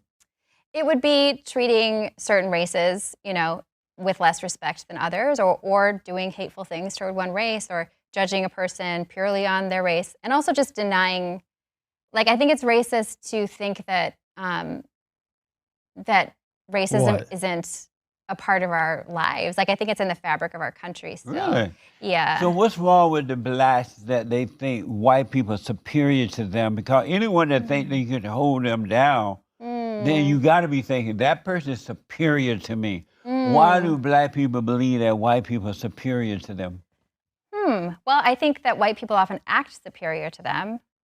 I that's don't why think they think that? I think a lot of black people I know, I don't think they actually think white people are superior. But they have to be thinking But they know that, they have more power. But they have to be thinking that if they think that someone can hold them down, you got to believe that that person is superior to me because that person can hold me down, can stop me. Yeah, I mean, I do think that it's kind of. Are you surprised that it's the black systemic. people think white people are superior? What's up, Ange? Hell yeah, we're almost at 10K, dude. Wow, about 36 more, and we're there. Damn, I mean, I don't. dude. I think that in those scenarios, that's what's set up. I mean, the white people have the power in that situation. Right on. So you agree that white people are superior? What's up, William?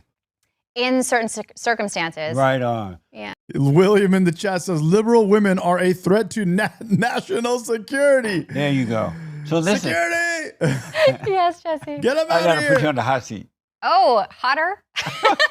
It's already really warm here. Okay, heat it up. I need you to answer these questions as quickly as possible. Okay, I'm ready. What is a man? A male adult person. Do we need more white babies? Than we have now? No, do we need more white babies? I think the white baby birth rate is doing okay. Have you? Hell yeah, bro. I still want to go see Virginia Fox. I want to go have a coffee with her or a beer with her. I'm down, bro. I haven't had a drink in a long time. I'll do one with her. Aquariums is right. He also said, he says, more like a threat to national sanity. You ever seen a ghost? I don't know. Is the earth flat or round? It's very round. True or false? When she's crying, she's lying. Usually false. Which is worse, abortion or slavery? Slavery. Should we give the blacks reparations? Yes. Damn, she said that quick. W Johnny D in the chat, bro. Thank you, man. Appreciate it. Dude, she said yes to black reparations, like boom, like that. Didn't even have to think. Get in the woods. Yeah, I hope. Otherwise, he's in my bathroom. Is it ever okay to call the woman fat? Rarely. True or false? Sending your child to a public school is child abuse. False. False? I went to public schools. It was great. False. You said false? Sending them to public schools is, what did you say? I'm sorry? What was the question? I said true or false. Sending your child to a public school is child abuse. That Lex says she should give JLP $100. is false. It's not abusive. Amazing. Yeah. What is love? Ooh, love is. Bro, he asked what state, Tiger Eye says, what state is she from? Bro, she looks like she's from somewhere around me, bro, here in Southern California. Compassionate action. Either that or she lives with Mamdani. Amazing. Yeah, it is amazing. Did you have fun? I did, Jesse. Thank you for having me. Thank you for coming on. Did you have fun? I had an amazing time. Oh. A story in 5 words. Welcome back. We just heard from Treasury Secretary Scott Bessent moments ago on China's broken promises following the summit. I just learned that is smarter than you. Abby Phillip, I just learned that, is smarter than you. That's right. Steve, the CNN host, told Joy Reid, of all people, that she thinks it's her job to explain the world to righties. Watch this tape, and then I'll ask for commentary. Okay. Conservatives are living in a completely different information world than liberals. And breaking that down needs to be done. Because when you don't ever even hear the facts, it's hard to even know that you're wrong. Half of my job sometimes is knowing what the latest conspiracy is, so that if it comes up, I'm ready to address it. Because it happens a lot where people don't even know that what they're saying or what they've seen and believe is not true. Steve, just to remind you, she works at CNN. Yes, of course. It's unbearable. First off, she has the most dead eyes of anybody on television I've ever seen. It's like a shark when you turn it upside down. It's just, there's nothing there. Why would you be on top of a shark? Well, SeaWorld is just to watch them swim. Well, I know you defend perverts. Can we get into that later? I want to talk about the ping pong team, Greg. No, I think, when she says half her job is to debunk conspiracies, it's like, you're a reporter. That's your job. That's your whole job. Mm-hmm. Your whole job is to be objective about everything that is being, out there in the ether of news. Mm-hmm. But unfortunately, I think she spends actually half her job just yelling at Scott Jennings. Yeah. And I think because of that, CNN should only pay her half. Yeah. Well, you make a good point, Chael, that the other half should have been debunking all the conspiracies in real time that CNN were pushing. And by the way, let me just say this real quick. Like the conspiracies, it's conspiracies, but conspiracies end up being fact. Everything that was conspiratorial about 5-10 years ago ends up becoming true. The one conspiracy I think we can all get past is that the Earth is not flat. It is round. So we can get over that. The moon is flat. Oh, okay. Yes. That's the one. Which we have been to or we haven't been to? Or that's another show? That's another show? All right. I just find it interesting. I mean, I think Flabby Sammy, she's gonna be bringing people coffee pretty soon if she's sticking with this network. That show was headed nowhere. And she does have a little bit of pretty privilege, by the way. Like, she does have a way of saying something, and it does sound good. Kennedy gets away with this all the time because she looks so nice saying it. But sometimes you can bring something to the table, and people go, well, I guess. But even with Joy Reid, like that, there was a tough sell. Joy was even having a hard time with what she was being told. It is funny that she was talking to Joy about conspiracies. Yeah, it also just ignores that maybe the reason, first of all, conspiracies are not a right or left wing phenomenon. No. There's conspiracies that are right, there's conspiracies that are left, there's conspiracies that are just like completely out and not defined by either side. Who told you to say that? But yeah, right. There's that one. But also think about how many of the right-wing conspiracies turned out to be the facts over the past couple years. So I think she's ignoring the important part. She's like, well, they have. That's going to not be as useful if that is really what she cares about, without acknowledging kind of like how we got here. Right. That so many of the things that you were saying actually were the conspiracies, and the right-wing conspiracies were the actual correct facts. Yeah, exactly. It's like she could have been, I would give her some credibility if during like the Fine People hoax, she had said it's a hoax, or that the laptop. Wake up, bro. Good to see you, man. Have a good one. Was real, or that at the time Joe Biden was not cognitively fit. But no, she's not talking about this until way after the fact. I don't know what she believes in any of that stuff. Well, whatever she's doing, she should do what Jake Tapper did, because he was the one who treated everyone who talked about Joe Biden's mental decline like they were engaging in a conspiracy. And then he does a 180 and writes a best-selling book with someone else's reporting that, he slapped on the cover because he didn't want to do the work. But they weren't doing the work all along. And I would love to see her show if Scott Jennings and her switch places for a night. And I would love to see him directing traffic. And I would love to see her on the defensive, because that's it. She just suffers through Scott Jennings' answers because she's terrified of him, and she's terrified of rationality and people who bring facts and not subjectivity. She is pretty smart, though. Like, it's really smart to sit next to an empty-headed conspiratorial race baiter like Joy Reid, because it makes Abby Phillip look so much smarter and sane by comparison. That's why 100% agree. That was well said, Kennedy. Do the 5 with Jesse Waters. Here's this one. Judge Joe Brown just exposed a fake narrative that the left created. How you feel about the people that feel like Trump is racist? He's dated black women before, like the woman he always showed up with on the red carpet thing. She was a fine model right before his current wife. I can remember one time I went on to a conference in New York. So we go. There's this tall white guy coming in, and all the brothers hanging around with him. But he doesn't have bodyguard. He just walks in on his own, and he sits down and, he's glad-handed and in the animated conversation with everybody. So who the hell is that? Oh, he's a billionaire we got around here. Dude's name is Trump, Trump Towers. Oh, yeah, that's the dude that owns it. Oh, he hanging with the homeboys. Judge Joe Brown just exposed a fake narrative. Hell yeah. That's what I'm talking about. Let's see what's going on here. Night in the D.C. swamp with Democrats. They are at the end of what can only be described as a no good, very bad, you might want to call it horrible week. The Schumer shutdown was a huge embarrassment for the entire party. 42 long days, the longest shutdown in history. Guys, they say Schumer's days are numbered. How are his days numbered? When's his term up? Does he have a term up? Is he up for what's the deal with him? Democratic leaders got nothing, and now the party's increasingly rabid base, well, they are on a political warpath. Now, this may be hard to believe, but the socialist base now seems to hate members of their own party, as AOC calls them, the old guard, more than President Trump. I know, sounds impossible.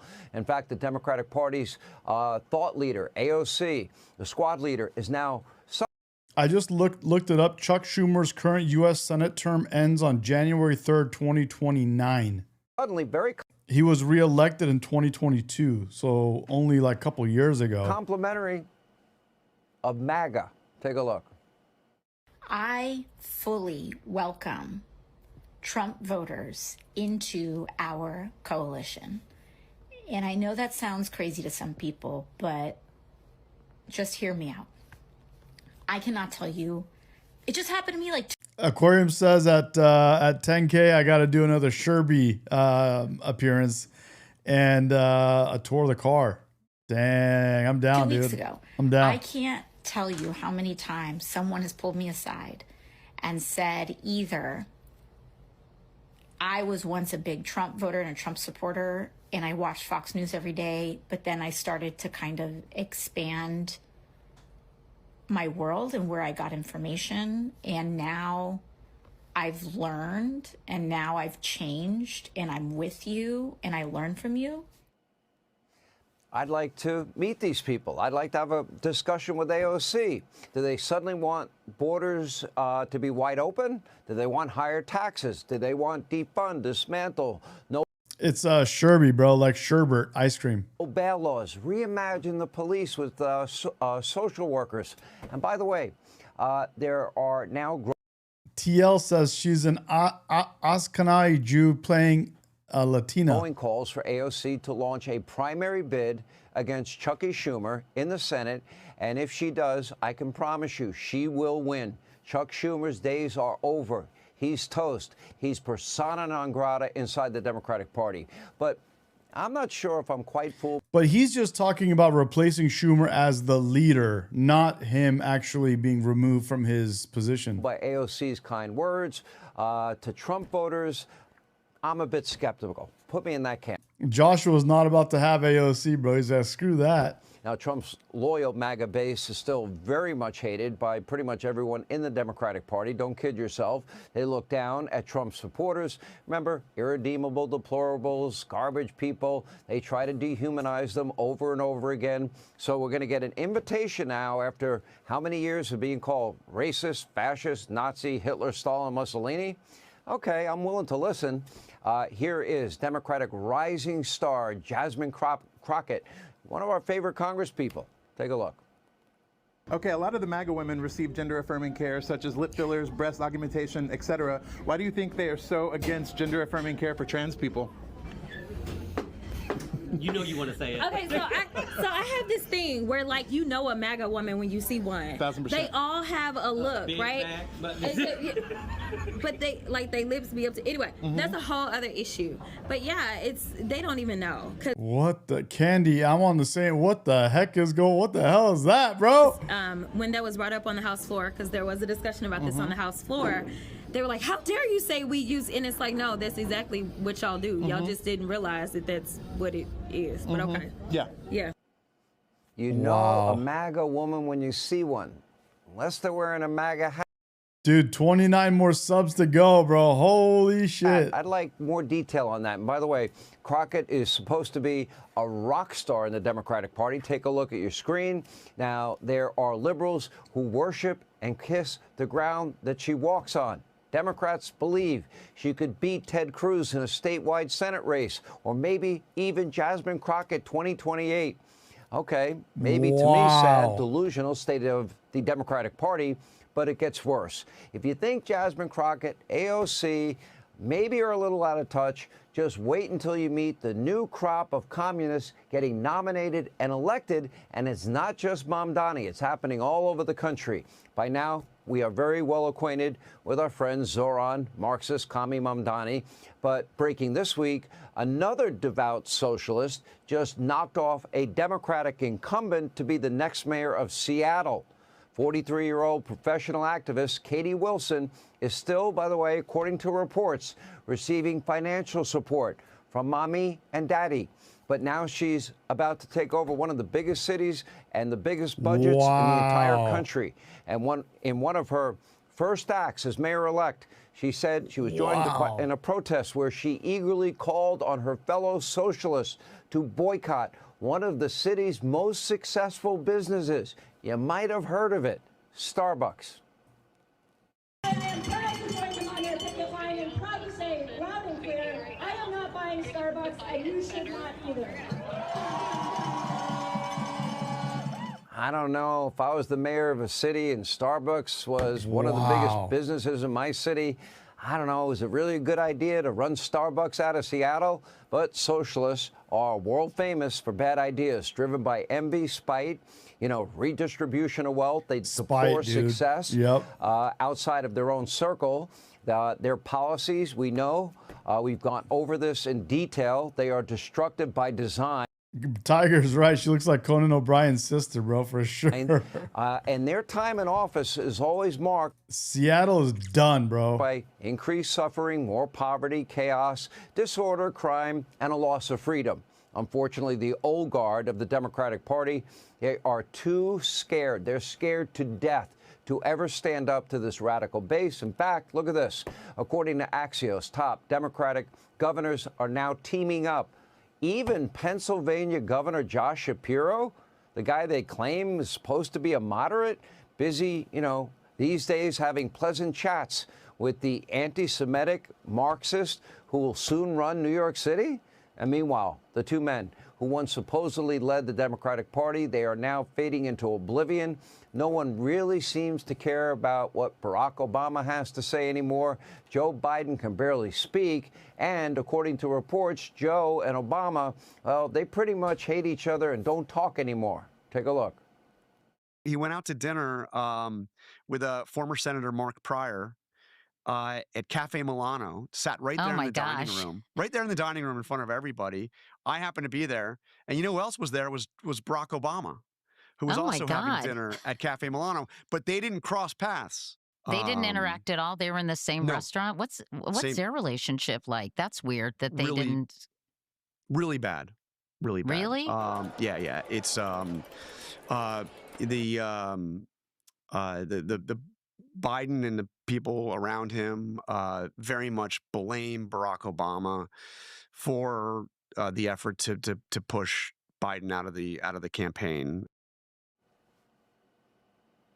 Now, the Democratic Party is in shambles after 8 years of Obama, then 4 years under President Autopen, operated by former Obama staffers. Democrats have little to show for all this. The so-called Affordable Care Act, Obamacare, well, that caused health care premiums to rise a whopping 200% to 300% more than before Obamacare, or the Affordable Care Act that needs subsidies because it's not affordable at all. Also, inflation exploded under Biden. Supply chains crumbled under Biden. New wars breaking out all over the world under Biden. The Democratic Party has become a toxic brand all across the country. Some begging former First Lady Michelle Obama to come in, step in, and save the party.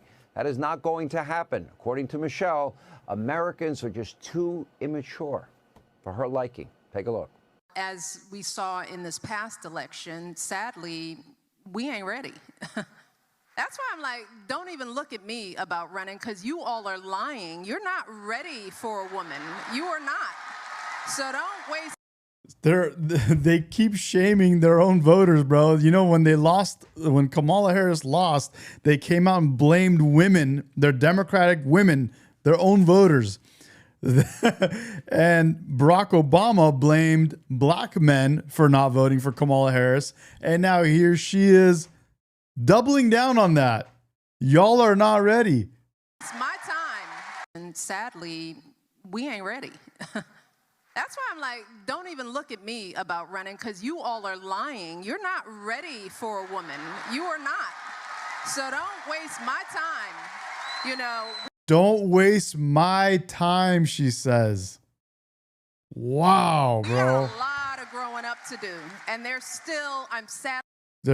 She's telling her party they do have a lot of growing up to do, but so does the Democratic leadership, man. And for the leadership of the Democratic Party to point at their constituents and tell them they got growing up to do without actually manning up to their own retardation, to me is insane. Sadly, a lot of men who do not feel like they can be led by a woman, and we saw it. What was the question? Okay, very nice. But who's to say, right? I don't believe her. In reality, it's Michelle's fellow Democrats that lack the emotional. Wow, I need to mark this area. I might even just put a little thing of myself right now where I just said what I said about her. To make a reel bring about the country that. Together. Dude, that's or insane. even be in the same room as a Republican. Let me give you one example. Here's a very belligerent Katie Couric, but she claimed to be a journalist in her day, didn't she? Almost demanding that Senator John Fetterman condemn the late Charlie Kirk and his, quote, extreme views. She asks over and over again and again. Take a look. Did you have any issues now in hindsight over some of the things that Charlie Kirk said and some of the rhetoric he used during his life? I didn't agree with much of it. I didn't closely follow his specific kinds of views, but I did. I'm sure you learned about them after his death, though. I think some people might say Charlie Kirk's rhetoric was extreme. You know, I think that's the conversation that happened. People condemned political violence, but they also felt a great deal of discomfort with his language, suggesting that these kinds of words lead to violence. Now, what Kirk fails to realize, her views are far more extreme than either Fetterman or Kirk. Really going that hard, attacking a 31-year-old man. I got that one you were talking about. And which one was it? This one? Yeah, we saw this one. Assassinated a husband, father of two, really? But from, the safety of her New York City bubble, she lacks any and all self-awareness. Few Democrats now actually possess self-awareness, in part because they won't even socialize with a Republican, much like Tristan Allen says, women in power is some of the reason we are in the position we are today. Yeah, send money overseas. They are so poor, and now your own citizens are starving and poor. Plus, count them as a friend. Look at this new NBC poll. More than a third of Democrats don't have a single friend who is right of center, not one. And so with each passing month, the Democratic Party becomes more and more extreme. No one on the left even seems to Big notice. old ding is Even Mike. more Fox News on YouTube. Dang, bro. Wow. Let's see what's cracking. And did right he here. ever tell you in private why he rejected you? It would have been nice if he would have told me, especially because I gave him head so many times. I mean, we've had so many intimate moments. You gave him head? I mean, come on. What's head? When this head meets that head. Really? So, I mean, like, we were really on a roll, and I thought that this was going to be something, that we were going to pursue. And, we've done all kind of things together, and just for him to, reject me, that I Hold really on, bro. Hold on. And did he ever tell you in private why he rejected you? It would have been nice if he would have told me, especially because I gave him head so many times. I mean, we've had so many intimate moments. You gave him head? I mean, come on. What's head? When this head meets that head. Really? So, I mean, like, we were really on a roll, and I thought that this was going to be something, that we were going to pursue. And, we've done all kind of things together, and just for him to, reject me, that I really did take it hard. Really? Yeah. And so you actually had oral sex with him? Well, more than oral, Jesse. I mean, I did from the whole gamut. I mean, I really shouldn't be talking about this. My boyfriend is going to be so upset with me. But I mean, let's just say we've shared intimacy. So you call yourself the HBIC, and what is that? The head bitch in charge. And I get head. Doesn't it make sense now? Wow. Well, the way you just describe it, I can see why you're the HBIC.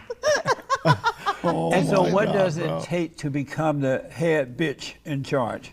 Literally just owning your shit, meaning, standing behind what you say, not conforming to the masses, and just literally living your life each day with a purpose and passion. That's what I'm pushing.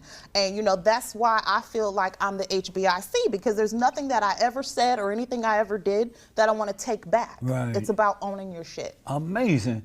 And have you always been a bitch? If this room could be filled with all the men that I've encountered, they would all be standing up and going, hell yeah. Really? I've always had that flair. You know what? I got to blame my mama. So, the apple don't fall far from the tree. So your mother was a bitch? I mean, but she's a good bitch. Is she still living?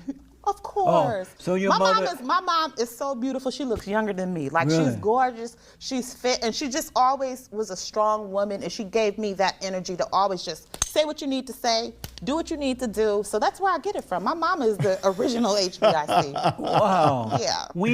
Fucking James, bro. He says JLP to Big Mike. We all know who Big Mike is.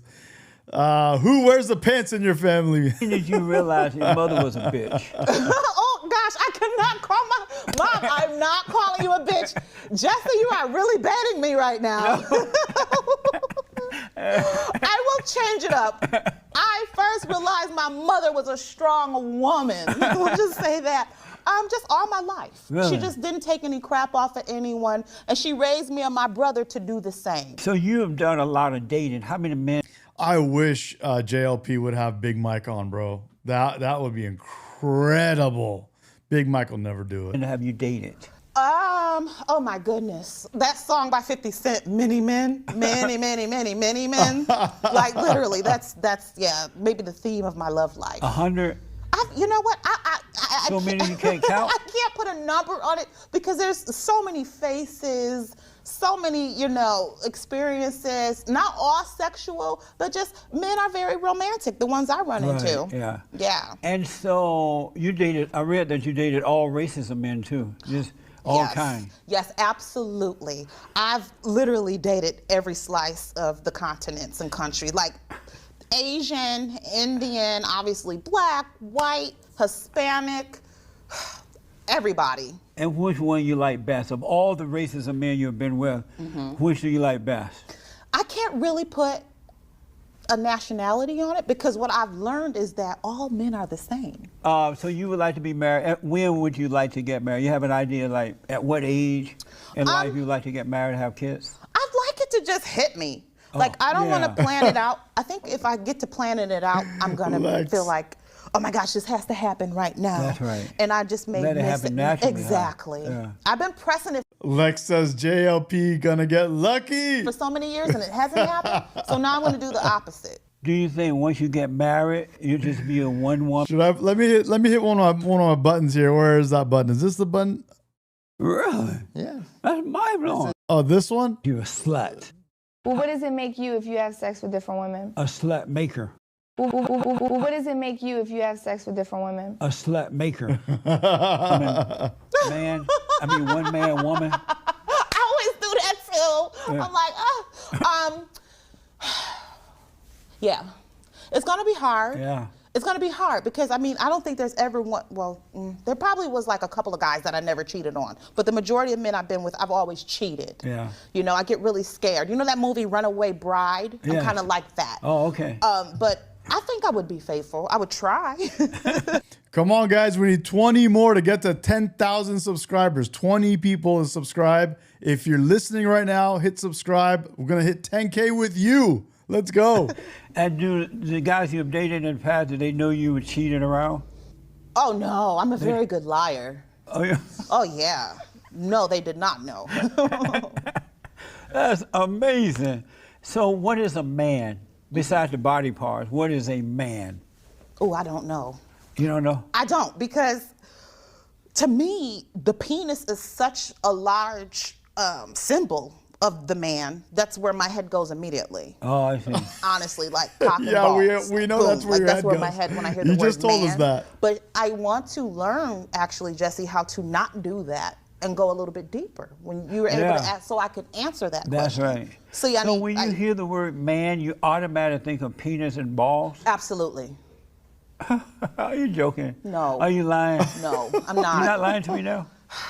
I'm not, and I don't know why I'm so this energy. Yeah. But you know, there's therapy and there's counseling out there to help with that. But I always thought that was the definition of a man. This is something I've never. Well, I've admitted it, but in secret, I took my own virginity. You took your own virginity? Yes, I did. How did you do that? What? In secret, I took my own virginity. You took your own virginity? Yes, I did. How did you do that? Oh my God, I'm bro. going to say that, but let's just say it's safe to say, you know, I had all these feelings and emotions that I couldn't explain. You know, they were just running through my body in this, you know, region right here, and I just got to experimenting at a very young. Mike Anderson says, I'll give her respect for being honest. I feel like you'd give her more than just respect, bro. You know, poof, there it is. I took my own virginity. And did you do it more after that? I mean, of course. I mean, I'm an advocate. I think, you know, masturbation has gotten me through a lot of time in these years, and you know, when I was a kid and everything too. I don't think there's anything wrong with it. And yeah, I used to masturbate. It's so funny that we always talk about guys and boys wanting to masturbate, Right. but women, we need a release as well. But it's not normal for a woman to do that, right? Oh, I'm such I'm like a man inside. Oh, okay. I have a man-sized sex drive. Oh. I'm very aware of my body, and I don't feel like there should be, you know, I don't discriminate, and I don't think that women should feel like they can't express themselves sexually, but that's Welcome to the stream, Punched. Yes, he says Sunday talk, huh? Yep, Sunday talk. Let's go. What you got? It has happened so much in the past where a woman, we have these feelings and we think we have to suppress them because if we don't, now we're going to be labeled. You know what I mean? But I've never cared what anybody had to say about me. I only go around the bend one time. I want to have fun. That's right. Yeah. And so how many times a day do you need to have sex? Well, I'm not going to lie. I've had so much great sex in my younger day. Right. Like right now, I'm good. It's been weeks. Since you have sex? Yeah. Since you had sex? Uh-huh. How are you surviving? Off of good memories. Okay. What's a woman, besides body part, what's a real woman? Oh my gosh, a real woman to me is a caregiver. I've grown up in my family with an amazing caregiver, which was my grandmother, and then my mom as well. So just very nurturing, very caring, very loving, you know, just always checking to make sure you're good. Right. I think that's a real woman, you know, just throw your arms around someone and make sure they're okay that day. Amazing. And did you grow up with your father too? Oh, absolutely. My dad is definitely in my life. Does he know what you're doing? Like what? Like all this, everything. Yeah, he's very aware. My dad is very supportive. Is he? He plays the back, just like a dad is supposed Right. to. Just, daughter, if you're good, I'm good. Do you feel embarrassed when you're around him a little bit? About what, Charles? No? Hell no. No, you know, I've always just had this way of just standing up and, like I said, HBIC, owning my shit. Right Like on. literally just like no apologies. If I accept myself, I think everybody else should. So no, child, I ain't embarrassed Amazing. about nothing. That's amazing. So I wanted to ask this: when you go back home to family reunions or school reunions, what type of reaction do you get from the, you know, your friends, from your other family members, from the public? Oh, I love when it. you go home? I love it. It's great, Jesse. I mean, they roll out the red carpet. Oh. You know, everybody wants to pay for everything and throw it on my tab. All that. You know, you're like going to be the neighborhood sensation when you come back to Right. town, especially being from such a small town Right. as upstate New York. Are there other women approaching you saying, "Hey, I want to be like you. I want to do what you do. Teach me"? You get that type of reaction from women? All the time. And do you help them become that, or what do you tell them? I literally give them the blueprint that I structured or fell into myself. Be yourself. Yeah. Own yourself. Don't let anybody walk all over you. Be very opinionated. Stay headstrong, and just, you know, fight to the death. Yeah. Like, I tell everybody that. A lot of black women say that it's difficult for them in America Here as we a go. black woman. What is it like for you being a black woman in America? You know, I have to say this. Right now, I feel like the temperature in this country is just to get it while you can. And I think the thing to do is to try to be, as much as you can, colorblind. And what I mean by that is any opportunity that's given to anyone can be my opportunity as well. That's I don't right. always let my color come into play. You know, I'm going to approach this as a black woman, or they better give me a chance. You know, it's kind of like, you know what? Let me bring my best self. And that color is a part of who I am, but it's not going to either make or break me getting That the is opportunity. so smart. I think that's how I. That's very, very Yeah. smart. What is the state of black women in America today? Have you paid attention to that? The state of black women. I think that right now, I feel like sisters are taking over, and I love it. You know, they're all over the place. We're all over the place in so many different shades. On television, on social media. I mean, I feel like the black woman in America is honestly the role model. But those type of women are bad for black men because black men don't like women like that. They're out of control. They're, you know, they feel that they're better than the men, and so a lot of black men don't know how to deal with women like that. What do you say? Scared black boys don't know how to deal with strong black women. I'll put it like that, because the black man is not going to be able to shut up the black woman. We're always going to tell it how it should be told, and we're always going to remind him, I would say, of mother. And I think that runs a lot of men away because they don't want to feel like they're dating their mom. Right. But we just have this nurturing thing where we get on our man and we're going to tell him how it is, and they don't want to deal with that all the time. Do men pay you to be with them? Are you asking me if I'm a high-class hoe?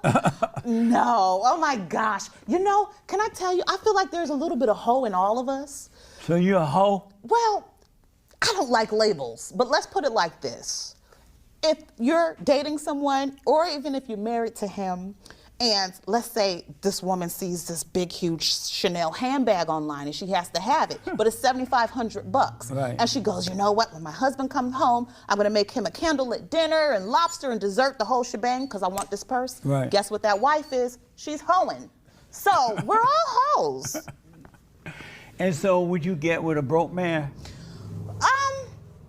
Oh gosh. I have to say, I don't discriminate. If that work ethic is there and you have a plan, oh man, that was me in my 20s. No.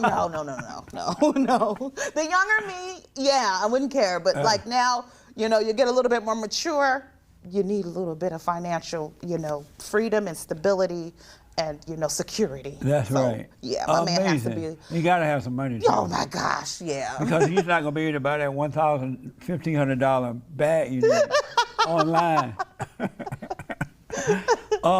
77% of black babies are born out of wedlock.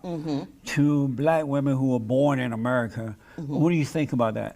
Is that good or Here bad? we go. Good I question. don't think it's bad. I mean, I thank God for a strong black woman who is going to give birth, whether she's 14 years old and not married, or, you know, she's 40-something years old and not married. Because if you're waiting, I just feel like black women have this this huge strength to just endure a lot. I mean, we've been enduring a lot since we won't even go there, but you know where there is. And I just feel like a woman shouldn't be pressured to be married to have her child, and she shouldn't be looked down upon because she's not married. But when she have the children out of wedlock, the kids end up screwed up. The guys end up weak and angry. The girls end up weak and angry. So it doesn't seem to work. Well, a lot of things happen in the moment of passion, Jesse. And if you're dating someone or you're having a fling and he doesn't pull out, or the woman is not having, you know, birth control in her regimen, and you have sex and you have this seed growing in you, like, what are I agree with Dan. you to do? Dan says men don't want a nun in the bedroom. Women don't believe in abortion, That's true. and they do put themselves in those situations. So what is she to do? Yes, have the child. Do you believe that, where you stand when it comes to abortion? And Mike Anderson says, this is why I lost respect for women. I've dated 2 women with kids. I did everything I could to take care of them, and they cheated on me. That was the appreciation I got. So F them hoes. I think them cheating on you has a little bit to do with you too, man, or a lot to do with you too. Not trying to call you out, but just kind of stating what I think is true. Abortion. Are you for it or against it? I am pro-choice. I feel like it's the woman's choice because it's her body. But of course, it has a lot to do. It says a lot about the women themselves, 100%. But I think it also has something to do with the man too. You know, it's her being, and I don't think anyone can understand, especially a man, the heart of the woman and what goes into being a woman and the emotions and things like that. So it's always the woman's choice, absolutely. Amazing. And how did it become her choice? Since she didn't create the body, and she doesn't create the life that's in the body, how did that become her choice? I interviewed Amber Rose on here. You know who she is? Amazing, I do. She is a slut. Well, she has a slut walk. She has the whole slut. I know, but again, she uses it. She claims it. I don't like it. I wouldn't say it. I wouldn't even say it to her. I don't like the word. I don't like how the word makes me feel to say it. Yeah. So I just don't use the word. I interviewed Miss New York. Yes. She's a whore. Okay, well, I can't. I don't have any comments. Are you trying to make me not fist bump you ever again on the show? Because that's the road you're going down, Jesse. That's where we're headed. I'm just saying what the woman said. She said, I asked her, would you rather be a slut or would you rather be a hoe?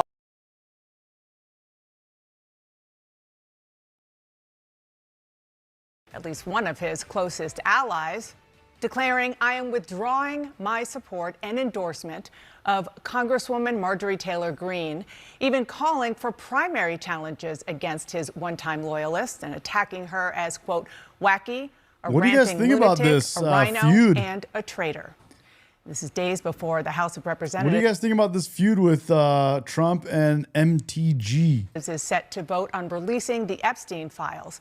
It's a stunning breach, but Trump now calls her Marjorie Taylor Brown, because he said green grass turns brown when between it gets two rotten. MAGA leaders, one of whom is here with me now exclusively for her first interview since the president cut ties with Yeah, it's a little wacky, right, guys? Republican Congresswoman Marjorie Taylor Greene of Georgia. Thank you so much for being here. As you just heard, and I know you saw, the president says he's withdrawing support for you, encouraging primary challengers. You were one of his biggest supporters. What do you think happened here? Well, Dana, thank you for having me on, and that is true. I stood with President Trump when virtually no one else did.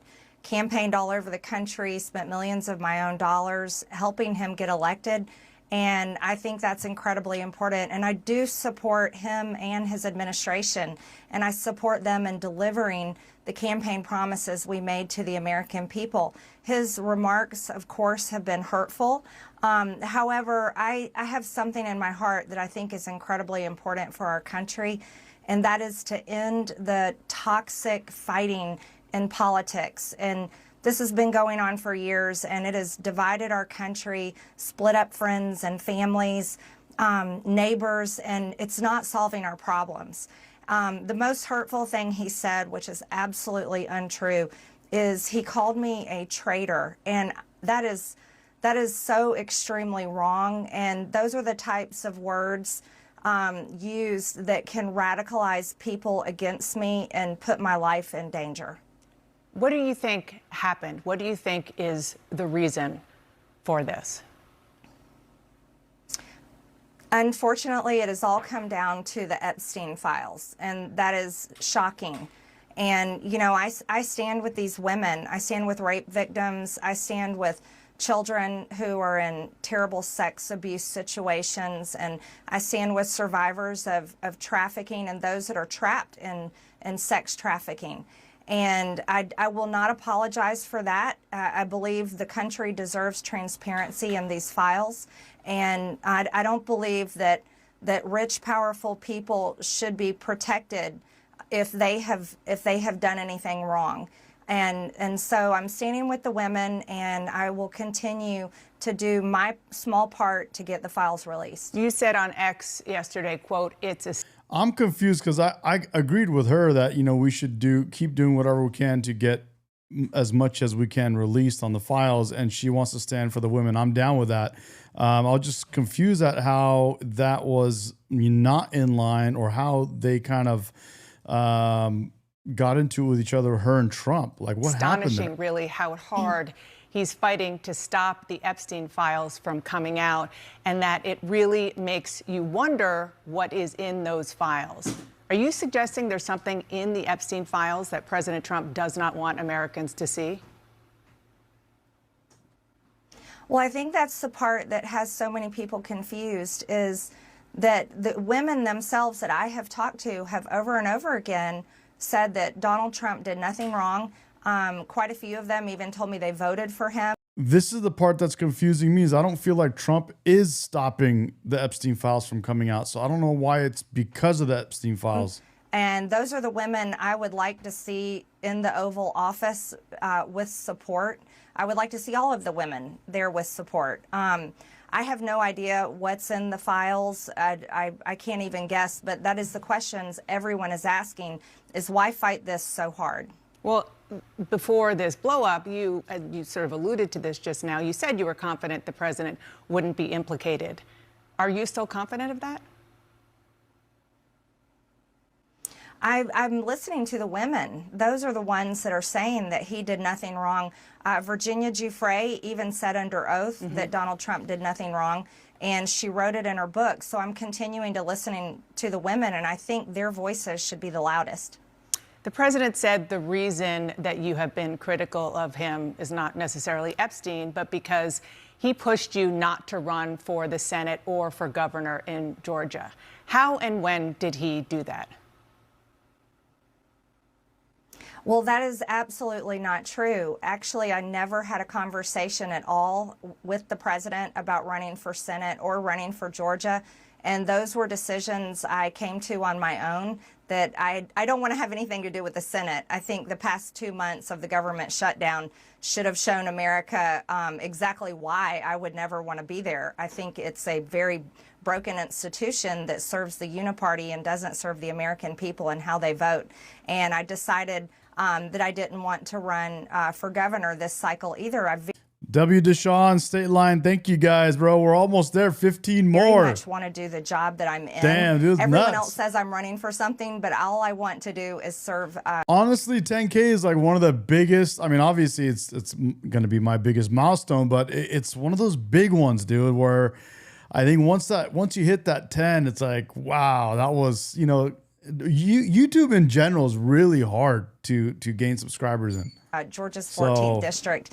And Yeah, I'm very grateful for that opportunity. So he said it pretty explicitly. Are you saying he's lying, or did he at least get that message to somebody on your political team instead? I'm not sure. But I don't. That is untrue. What he said. I don't know if he's being fed wrong information. Lex, I don't know. I think so, bro. Lex says floodgates open at 10K. We'll see, bro. I hope so. I honestly have no idea in that area, but it is. I Choose Life says, Medi, when I started following you around a month or so ago, you only had like 2,500 to 3,000 subs. You're doing so great, brother. Thank you so much, man. Yeah, it's honestly, I've only been on this thing for 7 weeks, almost 8 weeks, so 2 months, give or take. Is absolutely factually not true, nor have I called him, and White House logs would prove that. His own cell phone records would prove it. I have not been calling the president, but I did post messages that I had sent to him, and that was to protect, get involved. This is important. The American people want the Epstein files released. And, I've stood with the president. I have disagreed with him at times, Dana. And I'm allowed to do that. I think that's the most important thing we can do as Americans. And I'm urging my party. I've been putting massive pressure on my party and our speaker to pass the agenda that the American people vote for. That's the agenda that I fought for. Those are the campaign promises I made. And I can disagree with the president at times, particularly this past Monday on the Marines' 250th anniversary, when he honored the new Syrian president, who is an Al-Qaeda terrorist and was wanted by our government for years with a $10 million bounty up until March of this year. I very much am against that. I think that was very hurtful to the great men and women who served over in the Middle East and were sent there, and many of them that were killed and injured and live with PTSD to this day from fighting Al-Qaeda. So there's things I disagree with, and I'm allowed to do so. Well, you mentioned the Syrian leader at the White House. You've also been critical of President Trump over foreign entanglements, H-1B visas. Now he's moving military assets towards Venezuela. I do want to play something that he said this week. Don't forget, MAGA was my idea. MAGA was nobody else's idea. I know what MAGA wants better than anybody else. Thank you, guys. Appreciate you guys, dude. Matt, thank you. Yeah, hell yeah. And MAGA wants to see our country thrive. He says, get Sherby ready for an appearance. When I get 10K, bro, I'll show you guys Sherby again. And you guys check out, that tank is here, right? It's actually right in front of me. So I'm going to show you guys Sherby. And we'll do a little tour. You can check out the other guys that are growing. This tank is going nuts, too. And then at some point, we got to do a little tour, take you down, and we'll go check out the Porsche. Do you agree? Do you think he represents the MAGA movement as he once did? Well, what the American people voted for with MAGA was to put the American people first and stop sending foreign aid and stop being involved in foreign wars. They very much deserve to be put first. Cost of living is far too high. Health insurance is completely out of control. And those are two issues. Dude, those are big issues. I really want them to get the health insurance figured out. That would be a big win for Republicans if they can figure out this health insurance garbage that we're into.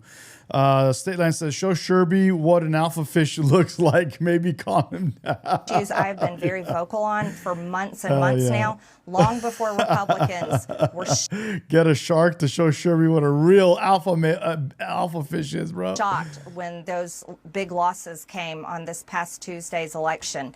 So I think that the American people deserve to be put first. That's what make America Deshaun says, put Sherby in the Porsche at 20K. great again. Meant to me. And I think that President Trump can do that if he refocuses his effort. And I think that's what I want to see. I think that's what the country wants to see. Even if he's attacking me, I do want him to be successful for the American people. So sounds like you're saying that he is not representing the MAGA movement that he started right now. I can say that promoting H-1B visas to replace American jobs, bringing in 600,000 Chinese students to replace American students' opportunities in American colleges and universities, those are.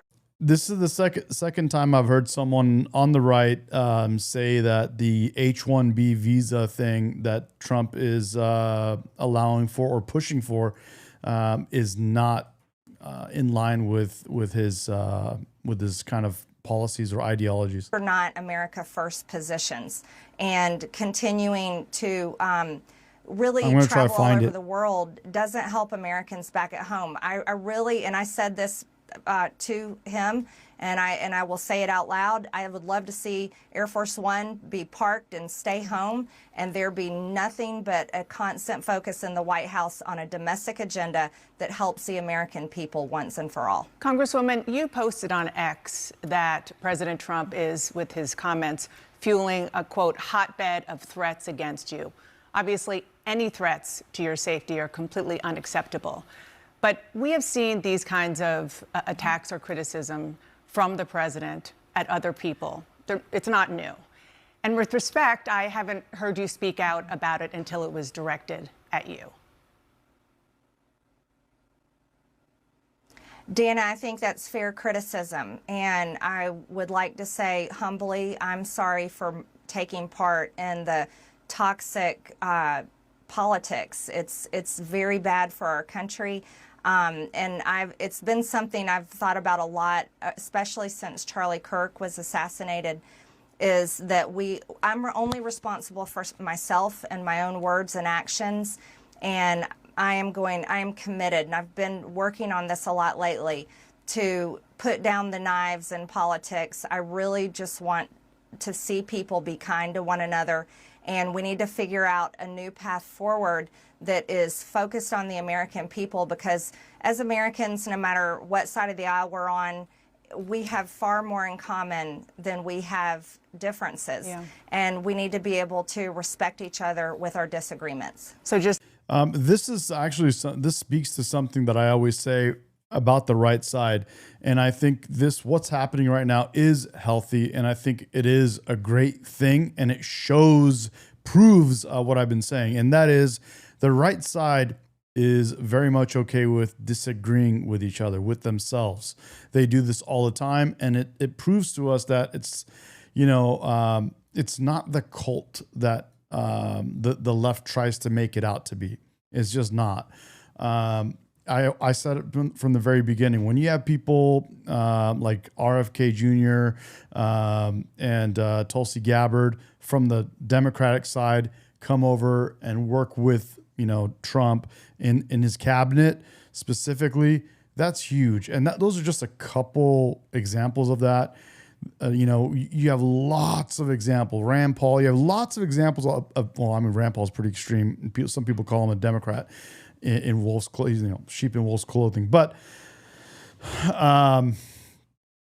it shows, the right side is okay with disagreeing. And sometimes when they, kind of have their, let's just call them epiphanies, which it seems like, what Marjorie Taylor Greene is having, I think it's a healthy thing, and I think it's something that we need more of, and we need to keep allowing for it and being okay with it and not just going crazy trying to cancel each other.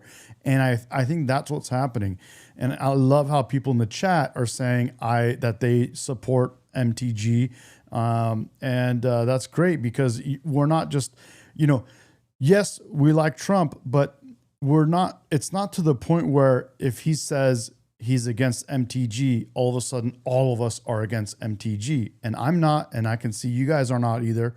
And I think that's a great thing. I think that's fantastic, and that really is refreshing. So that's a W to all of us, in my opinion. Just to put a button on this, you regret the things that you have said and posted in the past, the Facebook post that was taken down of you in 2020 holding a gun alongside the squad, encouraging people to go on the offense against the socialists, liking a tweet of somebody calling for the execution of Nancy Pelosi and former. You're right, Lex and F Dallas. Yeah, we don't fall in line. We want what's right. You know what I mean? And we try to see through the bullshit. President Obama, just examples. Well, Dana, as you know, and many people know, I addressed that back in 2021. And of course, I never want to cause any harm or anything bad for anyone. So that was addressed back then, and I very much stand by my words I said then, and I stand by my words today. I think America needs to come together and end all the toxic, dangerous rhetoric and divide. And I'm leading the way with my own example, and I hope that President Trump can do the same. Okay, so on that, I do want to ask you about something you posted just yesterday on X. You questioned who and what country is putting so much pressure on Trump to keep the Epstein files hidden. And you included a picture about donations from pro-Israel lobbying group AIPAC. What are you trying to say there? Mm-hmm. Well, I think it's the question that many Americans are Desert Rose, thank you. asking, especially when we saw information recently come out in these emails that the oversight committee that I serve on has released. And we saw Jeffrey Epstein with ties to Ehud Barak. We saw him making business deals with them, also business deals that involved the Israeli government, and seems to have led into their intel agencies. And I think the right question is to ask. Dude, I won't have enough room on my little thing. I gotta make the white box bigger. Was Jeffrey Epstein working for Israel? And I'm proud to say I don't take money from AIPAC. I don't take money from any special group of people. I'm just representing my district and the American people. And so that's what I was referring to. I just want to be clear. Are you saying Israel is pushing the President of the United States to cover up the Epstein files? And what evidence do you have that that is the case? I simply asked. There we go. I think that'll be enough. I think that'll be enough room for the 10K. No, I simply just asked. Hold on, what did she just say right here? I just want to be clear. Are you saying Israel is pushing the President of the United States to cover up the Epstein files? And what evidence do you have that that is the case? I simply asked. No, I simply just asked out loud, is there a foreign government? It could be any foreign government, but is a foreign government pushing to keep this covered up? Because people just don't understand the big fight against. Well, you had AIPAC up there. It was pretty clear which government you were talking about. Dang. That I'm questioning that government in particular and questioning any other foreign government. Dang, God damn. She's on. Dana put her on the spot, bro. When you're talking about 5 more to 10K, guys. Holy shit, bro. 5 more to 10,000 subscribers. Lowering the rhetoric, which Miss is Medication. important for everybody to hear from you and all of our elected officials.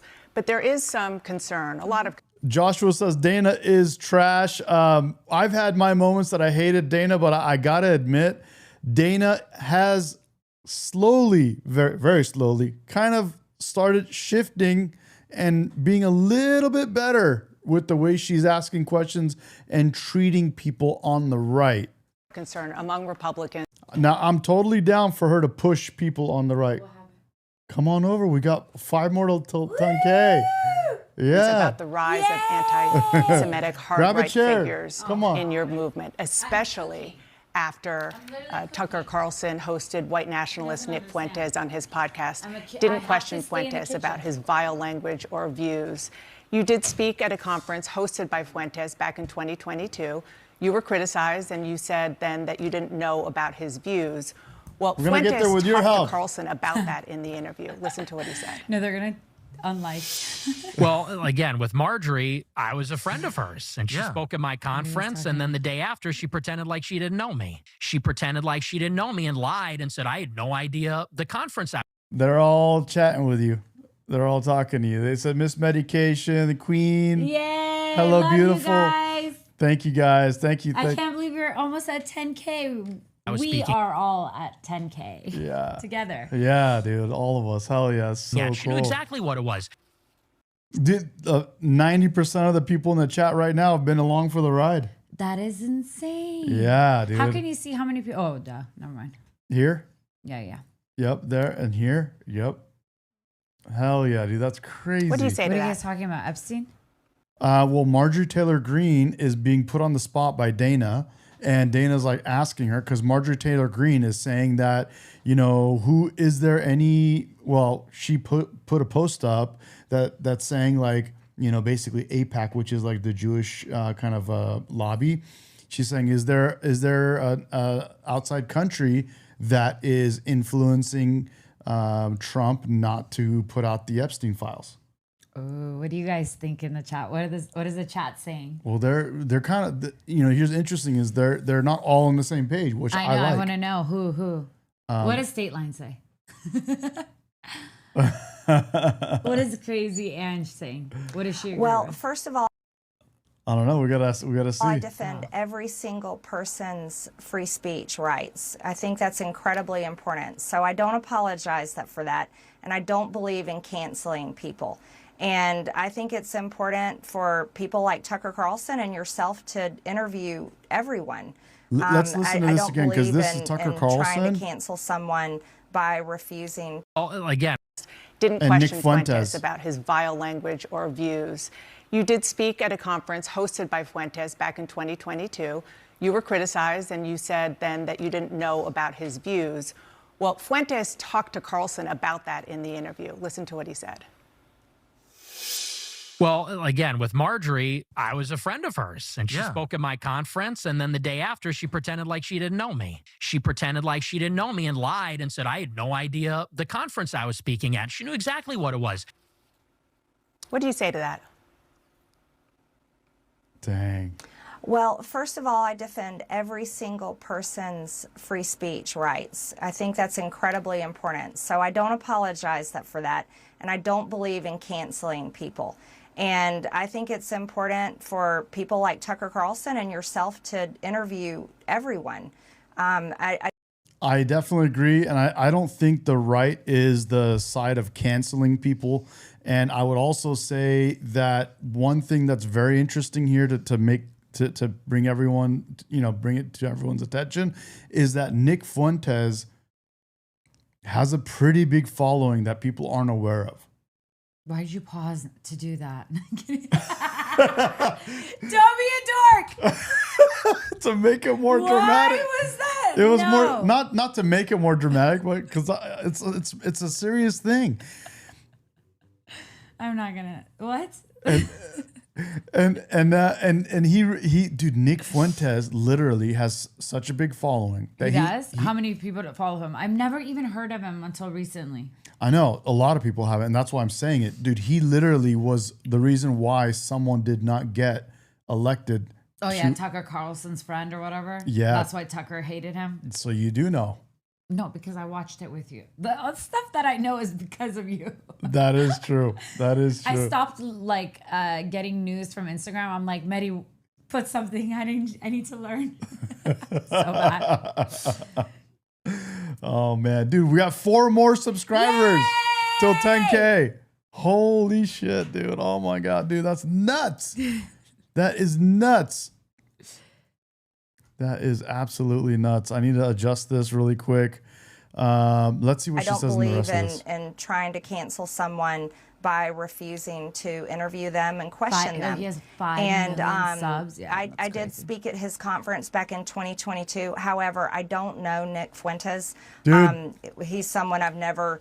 3 more subscribers. If you're subscribing, write something in the chat so we know who you are. Let us know who you are. This time you could see who comes and subscribes. You said I don't have that yet. I'm gonna do that soon. I'm gonna add it to where we can see who subscribes every time they subscribe. But if you're subscribing and you're getting us a 10K, let us know. Text messages with or phone calls. But I did speak at his conference. That was the first time I had met him that day. Someone just unsubscribed. And that was it. So, but I did watch the interview. I watched the full interview with Tucker, and I admire him for interviewing many people as well as exposing a lot of powerful information. I hear what that you're he saying. does on his show. I hear what you're saying about free speech. I mean, count me as guilty as a proponent of free speech. There's free speech, and then there is hate speech. Here we go. And this is a man invited a really prominent conservative show Skylar. who said It was during that interview, Skylar. That's right. Fucking Lex, bro. It was Skylar. Skylar has like a notification when I come on. It's gonna come on. By the way, State Line responded. He said, I'm reserving judgment until either facts are released or it somehow miraculously is within our control. Okay, now you're replying like how Medi tries to reply every time I bring him up. Like I bring up a conspiracy theory because I'm like, okay, what do you think about this? This is what I heard, and he's like, oh, there's not enough evidence, and I'm like, okay, nobody asked for like a reasonable answer. You know? Dude, $99.99 screenshot, dude. Somebody screenshot that. Woo! Or you can screenshot it later. I just got a little copy of that. Damn, bro. Look at that. Look at How that. exciting! Dude, 1 more subscriber. Damn, we're at 10K, dude. And then, like 5 Holy people come shit. Woo! Holy shit, bro. so Look at north. that. Why does it look like that? Because I didn't expect it to do that. Let me fix it. There it is. 10K. Wow! Woo! Damn, bro. Damn. Yay, I'm so proud of you. Okay, what the heck is this? I don't know. Dude. Oh, you're so sweet. You don't need to. Thank you, Lex. Thank you, bro. Appreciate the super chat. Wow. How cute. 10K, baby. Holy shit, guys. Look at that. Oh, we're going back down. Oh, no. Can you imagine? It's like 10 people. Oh, dude. I can't believe we hit 10K, ladies and gentlemen. Holy shit. In bro. 2 months, In right? literally less than 8 weeks. That's just That's like 2 months. insane. Man, Oh, thank man, you. You're so sweet. Hell yeah, You dude. guys don't need Wow. to spend. Wow. Fun. Damn, aquariums, dude. Thank you. Aw. Oh, dude. Look at that. It looks so good. 10,001. Dude, 10,000 Crazy, subscribers. Ange. Me too. I'm trying to cook and like he has me over here. Wow, look at that. Oh, you guys are so sweet. You That guys is are amazing. nice. I choose life. How did you find such nice people? Dude, love you guys. Thank you so much for being part of this, man. This is my favorite thing ever. You guys know the story. I don't have to re-explain don't. it another You're 100 literally times. gonna- But you know, this dude, I just But really, he has so much fun doing this, and you know, like I let him. damn No, beta. because you know what I'm talking about? Like he's Beta. on it. Like, oh yeah, you definitely he's a beta. Just kidding, no, he's not. But if I didn't want him to, I could totally make him. You know? Oh No, my but God. seriously, he has so much fun. You know, you don't want somebody like spending their time all the time on something. But this is fun for both of us, so I love it. Wow. And you guys are such nice people, and it's just so exciting. Love you guys, dude. Thank you so much. Thank you. I Choose Life and everybody else, Aquariums, and everybody, dude, State Line, Ange, James, dude, Joshua, dude, all you guys, dude, Dan, everyone, bro. Jane, thank you. Jane, thanks for joining. Hell yeah, dude. Oh, someone said I'm either. Amazing Coloring says, I'm either $99.99 or 10,000. Congrats, dude. Thank you, bro. Thank you.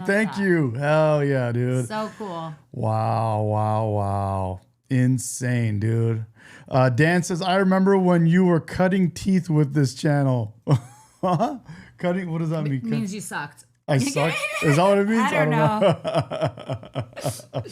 know. Wow, dude. Should we show Sherby? They want to see Sherby. They do? Who said? Aquariums was saying. He remembered. He's got fish. Oh, yeah. Well, I would hope that his name is... Is it aquarium? Is that what it's spelled? Yeah. It's or am I special? It's aquariums. Okay. Yeah. Sherby. Show Sherby. Sherby. Look at him, What do dude. you mean? He's awake. He's awake, but he's like, Sherby buries him. So cutting... Marlon says cutting teeth means just starting. Oh, okay. Yeah. Okay. So, dude, should we show Sherby? So, here, let me take the camera off this right here. There we go. You have so many things on your screen right now. I know. My ADD is like, I know. wow. What do I look at? Can you What help do me I... move some of this so we could show Sherby? Look at Sherby. Can you grab Sherby and bring him around? Sherby's sleeping. Sherby. He's right there. Hi, Sherby. You're on camera. Guys, so you can see right next to my right on my desk. I got Sherby sitting right here. Here's a blueberry. He'll only come for food. Can you like bring your hand around the other side maybe so he can come out? And guys, I gotta clean the tank, but it's not dirty. That's actually like algae growing. I don't know why he's not moving. Imagine Sherby. Those are all plants. Those like the tank is getting overgrown. Dude, Sherby? Can you put your hands around the other side of the tank? Like this? Yeah, maybe he'll see. He's totally sleeping and you're waking. Is he sleeping, bro? Come on, Sherby. This is the time you sleep? Come on, bro. Wake up. Wake up. Oh. I think he's waking up. He's like, he turned. There he comes. Yay! There he comes. There he is. He's not going to eat that.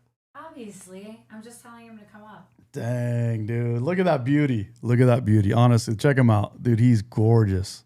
Hi, you woke up? He's my little buddy.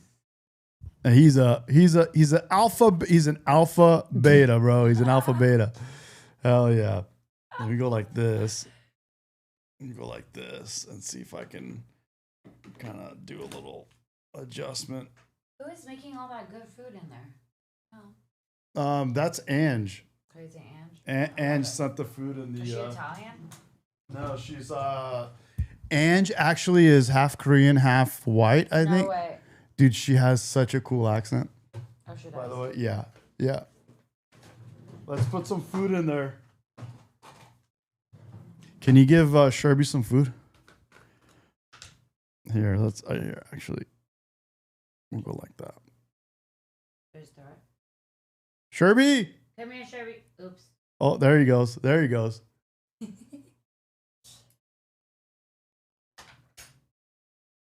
There he goes. Okay, bye, everybody. I'm going to go cook. No. I love you. Bye. Love you guys. Wow. Holy cow. Let me take the camera off of this now real quick. Oh, man. I'm going to zoom out. And there we go. Damn. Joshua says, oh, no, she's Italian. So am I. Who's Italian? Is she Italian? Oh, crazy. Ange is Italian. Yeah, we knew that. Yeah. Ange is Italian. Let me show you this one now. I got some things I can't show you. But let me see if I could zoom in on this one. Those guys right there are my my guppies and a whole bunch of other fish. You can see the plants are taking over that tank. Everything in these tanks are real, actual like plants and like everything's actually real stuff. There's nothing plastic in these tanks besides like the filter stuff. But those are my babies that grew up and now they're having babies. And next time I'll get closer in and lock in so we can see some of that. But holy smokes, guys. Holy cow. We got to 10K. Wow. That's insane.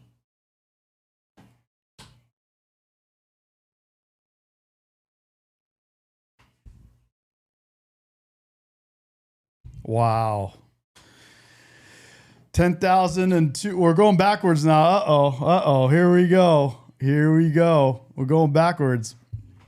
Let's crank this back up a notch. There we go. Wow, guys. Insane. I got to do a tour of the Porsche. So what up, Eric? What up, guys? Matt Parenti. He says, subscribe 20 minutes ago. Thank you, bro. You guys are all part of this, man. This is all you guys. So Medi like his fish. Yeah, bro. Love fish, bro. Love animals. I got a bunch of them. And got all kinds of different ones. I'll show you, I'll take you guys down to the, I'll do a live stream, a separate live stream where we'll go through the Porsche and all that kind of stuff. It's kind of fun for those that want to check that out. Deshaun says, I'll have a few shots for you, Medi, since you don't drink anymore. Thank you, bro. Have them for me too. Thank you. Appreciate you guys. This is, let me put this on the screen. This right here is the Porsche, but we'll do a little tour of it. Then you can kind of see, this is not a great picture. It's kind of dark. And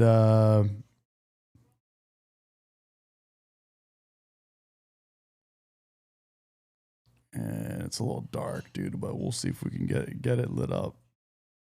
That's me cruising around. I've been waiting for the Porsche since 3K or under. Damn, bro. This is the Porsche. You could see it right here. It's it's pretty nuts. Here's a better probably angle of it right here. This is me at the car show, and I'm acting like a goofball. I'm standing on the front spoiler.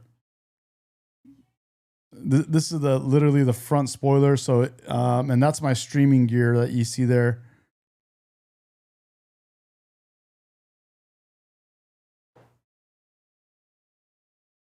Yeah, so you could see. This is one of my videos right here, literally. And then I'm going to move over to this. There it is right there. I think I got a good view of it here. Oh, no. My stream went down at that moment. And now it's back. There's Miss Medication taking a picture of me, taking a video. We're just goofing around.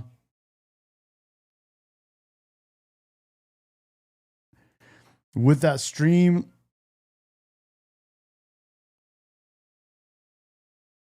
it's a little wacky because I'm out and about.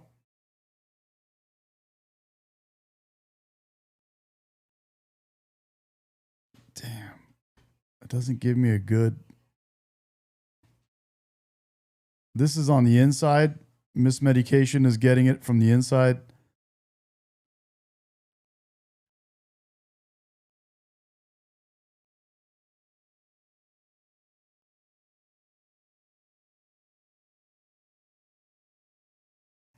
You get some. Porsche? Is there a spot back over there? Over that side, but there's a spot all the way down there. No, this is a good spot. Good, huh? If you want. Yeah, just do it. Okay, I'll just do it here. Because it's cooler. Or maybe it's maybe close. right there next to that. Is there a spot back there next to that Porsche? The writing on which one? The car? My car? Is it's my racing number 891. I take this car to the track. It's literally a track car, and I should track it. All right.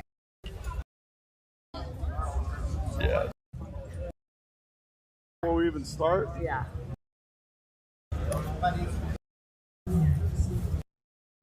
That I've completely. Oh, here we go. Here's a semi walk around. It should say Medication Drive, but it doesn't. But here's oh man, see out there, I wasn't getting good service. There it is. You put it where I can take pictures You of can people, kinda and it's see- easy because Yeah. look, it's like blurred. Yeah, I'll set it up. Yeah, just give me a sec. This is my car. It's a 911 997.1 Carrera S that I've completely set up for the track. Oh man. Come on. Put a monster tail on the back because I do track the car. But also I like downforce even on low speeds. So around town, I like to have downforce. So when you have those free on-ramps and off-ramps, you get awesome downforce there. So, so yeah, there's that. Yeah, so I do have a massive spoiler on the back, massive spoiler on the front. Do a lot of track work. So now, yeah, glitter for more downforce in the front. The rear, obviously, here is from major downforce in the back. Canards in the front, and then this splitter. You could literally stand on this splitter right here in the front. Should I do it? And that's what it looks like. You could. All right, let me see this camera now. I already took off the lens. Okay. Let me put you in aperture priority. Something easy.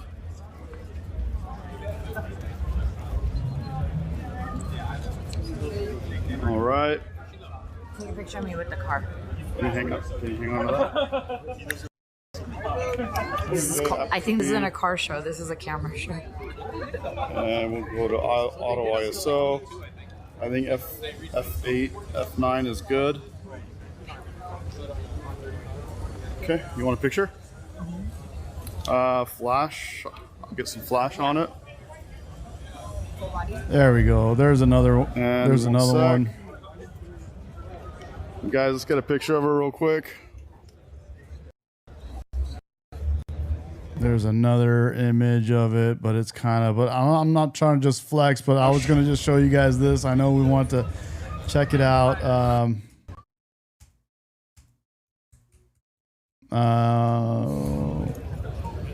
There's my dad in the middle. There you go. There's my dad in the middle and my uncle next to him. So my dad and his younger brother next to each other. Oh. And let's keep going here. Where are we at? There we go.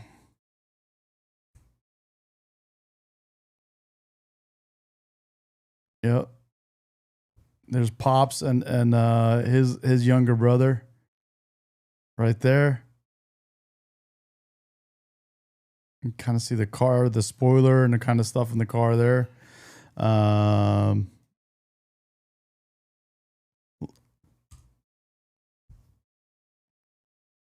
right.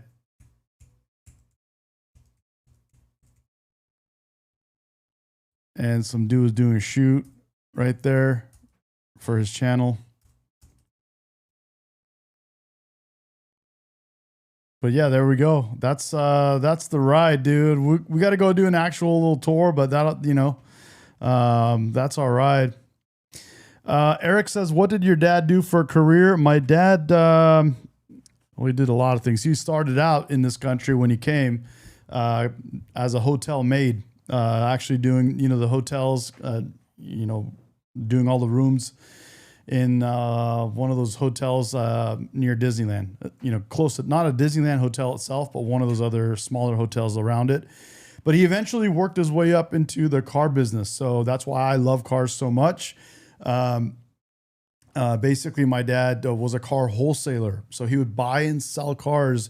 He would buy cars from the public or from dealers, and he would sell those cars to other dealers who would then retail them to people. So that's what my dad did for, I mean, his whole life. He was into cars, buying and selling cars. Yep.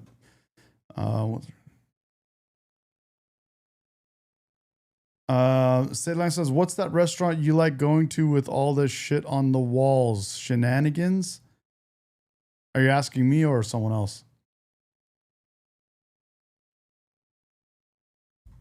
Oh, this is hers. There we go. Yeah, bro. So literally grew up in the car business my whole life.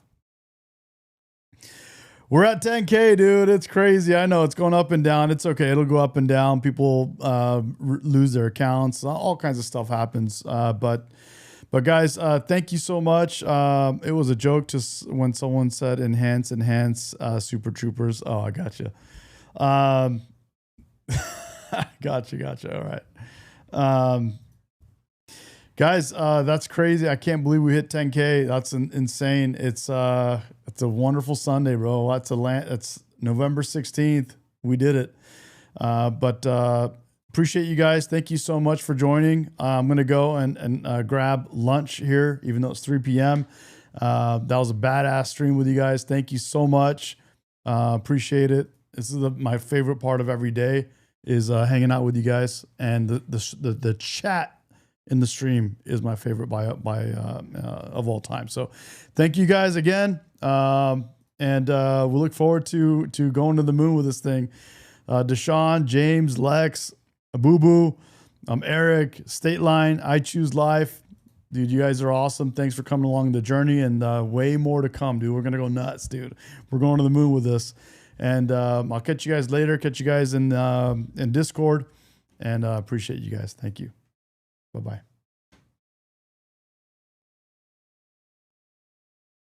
Thank you, Ash Rose.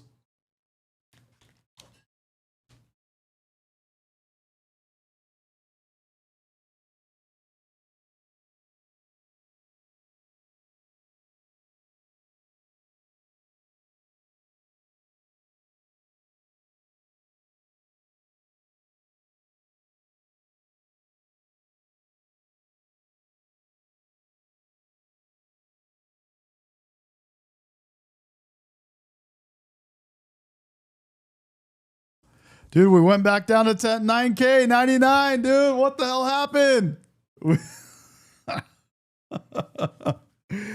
What the hell happened? We went down to 99.99. Oh, no. No way. I know. I just tried to get off, and then we went back down. No, then you guys. Let's celebrate 10K again at 10K. Oh, man. That's crazy. It's all good. It's all good. We'll get it back going. We'll get it going. Subscribe. If you're watching, subscribe. It's all good. Thank you guys. Appreciate it. And we'll catch it. We'll get it there. It's there. It's there.